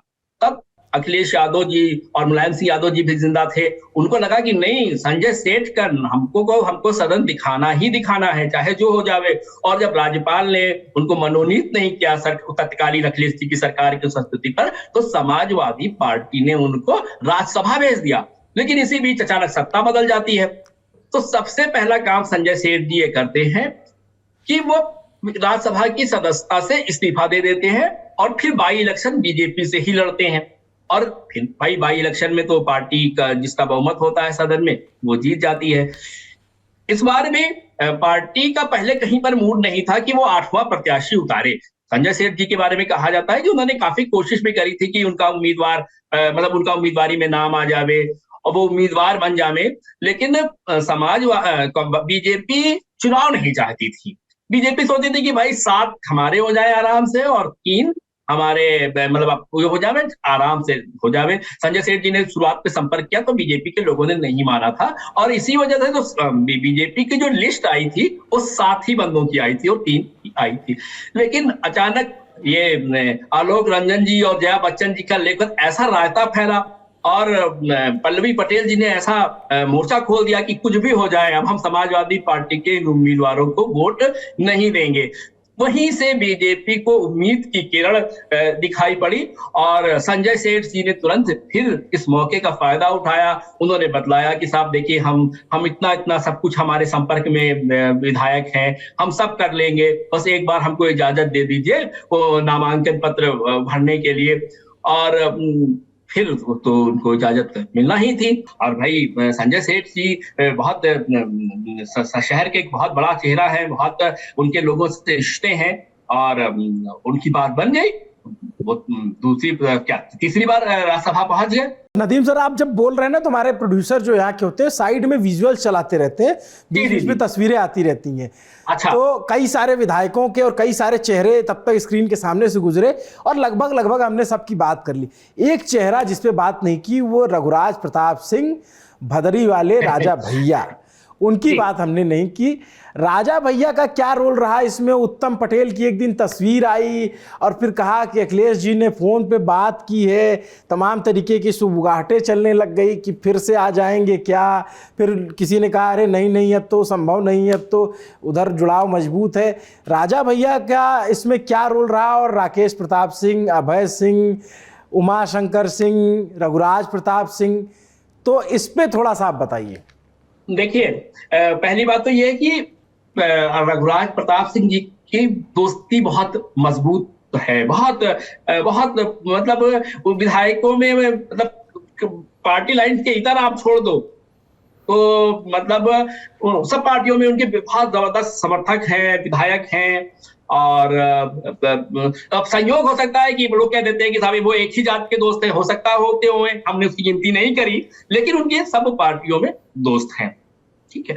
दूसरी बात, दरअसल संजय राजा भैया को अपने आप लोगों ने मानने लगे थे कि देखिए अखिलेश यादव जी से बहुत उनके रिश्ते खराब है। अखिलेश यादव जी वहां लोकसभा के चुनाव में गए थे और बोल के आए थे कि हम कुंडा में कुंडी लगा देंगे। कौन? रघुराज प्रताप सिंह जी।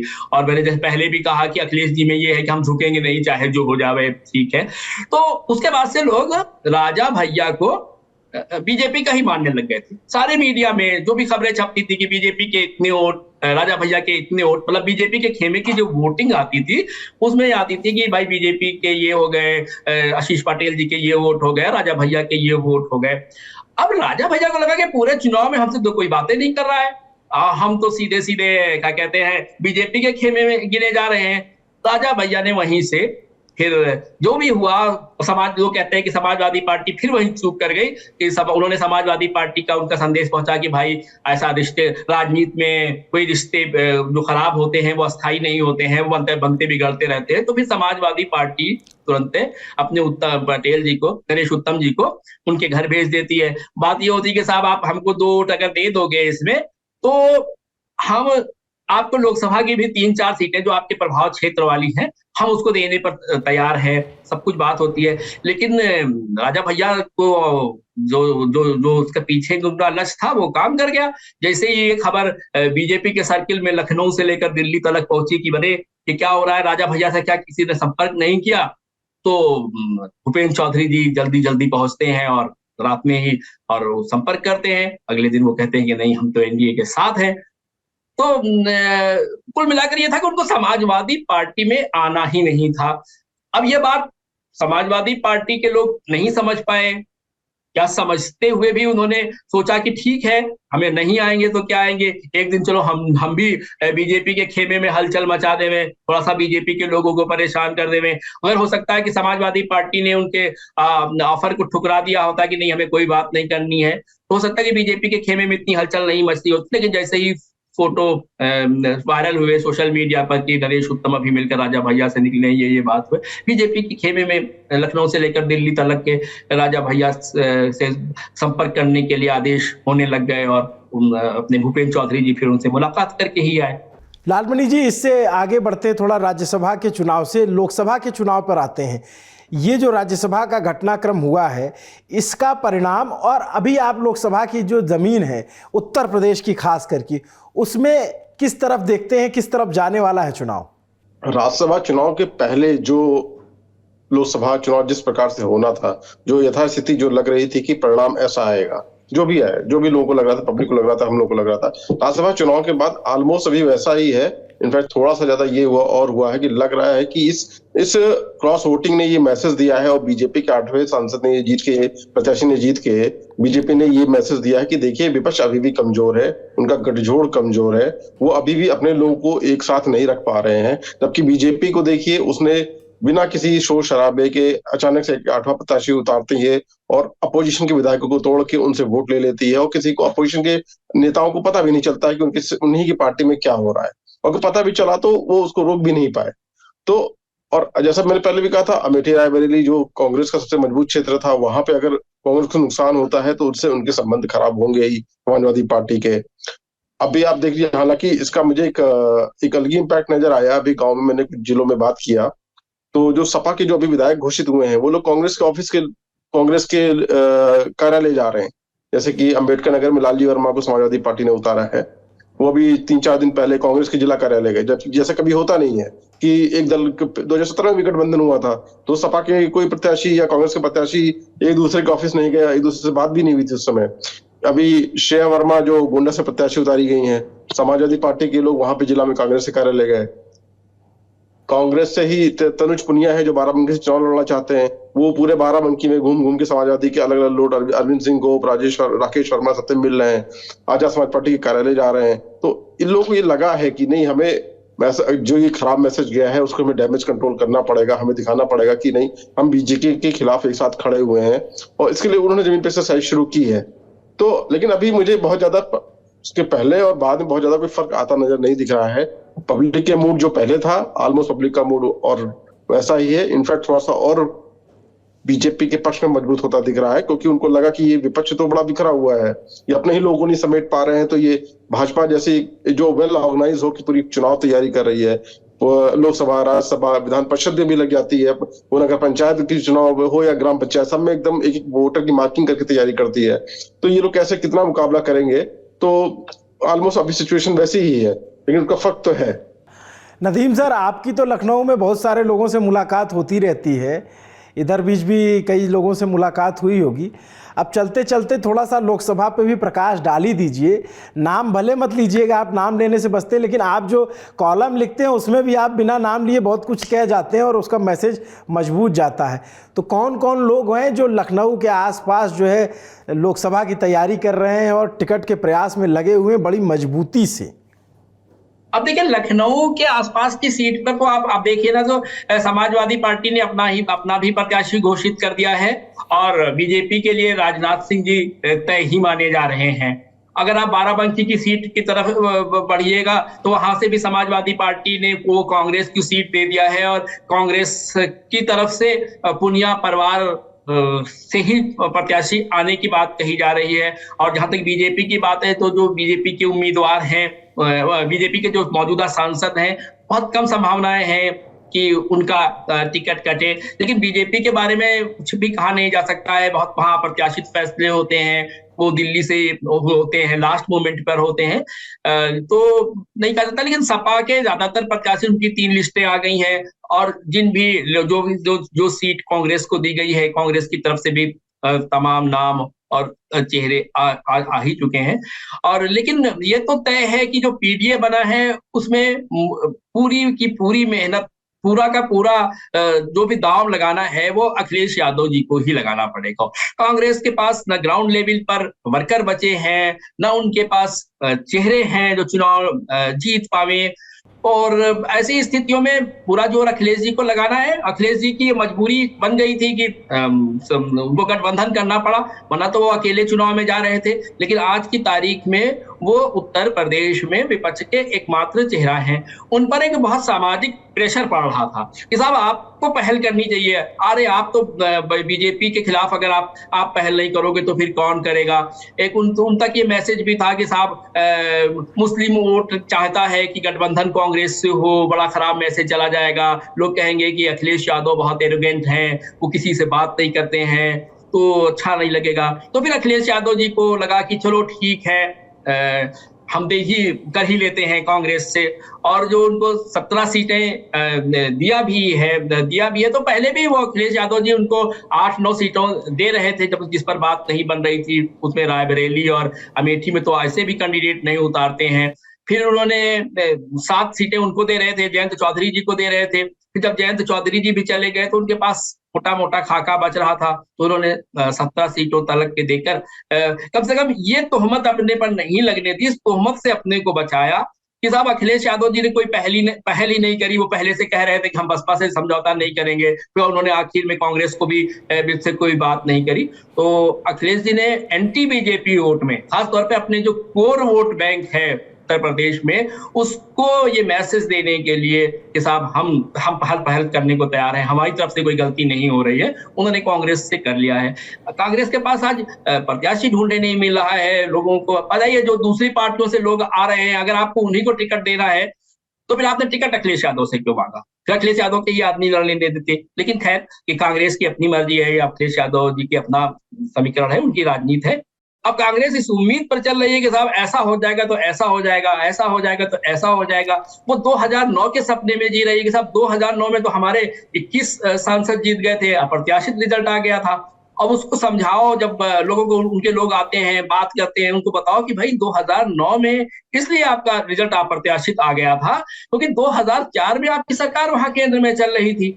लोगों को लग रहा था कि हाँ, कांग्रेस की सरकार है, कांग्रेस की सरकार रिपीट कर सकती है। बेनी प्रसाद वर्मा कांग्रेस में जा चुके थे, जो कि अपने खास पूरे ये जो अवध वाली बेल्ट है वहां के कुर्मियों के सबसे बड़े नेता थे। तो वो सारे समीकरण थे। आज की तारीख में आप किसी भी इलाके में निकल जाइए, कोई आदमी ये कहता नहीं मिलेगा कि साहब कांग्रेस जीत जाएगी। तो कहते अरे भैया देखो ऐसा ही होगा, कौन क्या चल रहा है, अरे इन्हीं लोगों को वापस आना है, मोदी जी को ही वापस आना है, योगी जी को ही वापस आना है, एक जनधारणा है। अब विपक्ष की, और खासतौर पे अगर हम यूपी की बात करें तो अखिलेश यादव जी का जो पीडीए है, उसकी जिम्मेदारी बनती है कि भाई वो इस जो जनधारणा है कि योगी जी और मोदी जी की कोई काट नहीं है, वो किस हद तक खत्म कर पाते हैं, तोड़ कर पाते हैं, उसका प्रभाव कम कर पाते हैं, ये इनकी जिम्मेदारी होगी। जब चुनाव मतलब डिक्लेयर होगा तो तभी कुछ होगा, वरना आज की तारीख में आप बाजार में निकल कर देखो, क्षेत्र में निकल कर देखो, कौन आ रहा है, अरे मोदी जी आ रहे हैं, अरे मोदी जी आ रहे हैं। लेकिन ये अभी की है, लेकिन बहुत सारी समीकरण बदलते हैं कि जब प्रत्याशी आते हैं, स्थानीय समीकरण बनते बिगड़ते हैं, विपक्ष कितना अपना नैरेटिव स्थापित करने में कामयाब होता है, सत्ता पक्ष क्या करता है, इस पर बहुत सारा कुछ होता है। और इसलिए भी बहुत कुछ नहीं कहा जा सकता। लेकिन अधिसूचना जारी होने के बाद जब बीजेपी के भी प्रत्याशी मैदान में होंगे, अब चुनाव थोड़ा सा खुलना शुरू होगा। दो छोटे छोटे आखिरी सवाल हैं सर, इस पे आपसे छोटा छोटा कमेंट चाहूँगा। आपने कहा कि चर्चा होती है कि मोदी जी आ रहे हैं। पहला सवाल ये कि क्या जो मुस्लिम इलाके हैं लखनऊ के या उसके आसपास उत्तर प्रदेश में तमाम, वहाँ भी इस तरीके की कोई चर्चा होती है कि मोदी जी आ रहे हैं, वहाँ किस तरीके की चर्चा होती है? पहला सवाल ये। दूसरा सवाल ये कि बहन जी की पॉलिटिक्स 2024 में बसपा की पॉलिटिक्स किस दिशा में जाने वाली, कहाँ देखते हैं? देखिए, क्या कहते हैं, पहला जो सवाल आपका था उसमें कहीं पर भी वो मुस्लिम इलाका हो, गैर मुस्लिम इलाका हो, एक धारणा सी बन जाती है कि साहब ऐसा हो रहा है। अब उसको धारणा को कितना ये लोग तोड़ पाएंगे, इस पर निर्भर करता है। और रही बात मायावती जी की, तो मायावती जी आज की तारीख में बहुत अलग थलग पड़ गई हैं। तो मुझे नहीं लगता है कि बहुत उनको बहुत 2024 में उनको बहुत मतलब फायदा होने वाला है, क्योंकि वो जो गेम खेलना चाह रही थी, उनको लग रहा था कि कांग्रेस के एसपी के साथ अलायंस भी नहीं हो पाएगा, तब तीनों त्रिकोणीय लड़ाई होगी और उसमें उनको फायदा हो सकता है। लेकिन बाद में एसपी और कांग्रेस का गठबंधन हो गया। तो आज की तारीख में मैं बीएसपी को बहुत मतलब कमजोर मानता हूं, और मुझे लगता है कि ये चुनाव उनके लिए बहुत होगा। अगर वो अपने को नहीं स्थापित कर पाई तो फिर उनके लिए 2027 बहुत मुश्किल होगा। जी, बहुत बहुत शुक्रिया आप दोनों लोगों का समय निकालने के लिए, नेता नगरी के दर्शकों के लिए धन्यवाद। तो ये पूरी नेता नगरी की बातचीत थी, इस हफ्ते की वीकली पॉलिटिकल शो में ये पूरी बातचीत कैसी लगी आपको कमेंट करके ज़रूर बताइएगा। एक मुजफ्फर वारसी का एक शेर है कि तूफान में हो नाव तो सब्र भी आ जाए, साहिल पे खड़े होकर यूं डूबा नहीं जाता। लेकिन चुनाव है, चुनाव में कई बार लोग किनारे पर जाकर डूबते हैं और कई बार किनारे पर नहीं पहुंच पाते हैं। इस चुनाव में, लोकसभा के चुनाव में क्या होने वाला है, कहाँ कहाँ गोटियाँ फिट की जा रही हैं, किनके टिकट कट रहे हैं, किसने मजबूत दावेदारी कर दी है, किनके जीतने के चांसेस बढ़ गए हैं, इन तमाम घटनाक्रमों पे अब आने वाला जो नेता नगरी एपिसोड होगा उन सब में इन्हीं पर बात होगी। आपको बहुत मौज आने वाली है, ये वादा है लल्लन टॉप का। कमेंट करके जरूर बताइएगा कि ये बातचीत आपको कैसी लगी। देखते रहिए नेता नगरी, देखते रहिए दी ललन टॉप। आपका वीकेंड, आपका दिन, आपका पूरा साल खूब शुभ हो, खूब खुशियों भरा हो। शुक्रिया।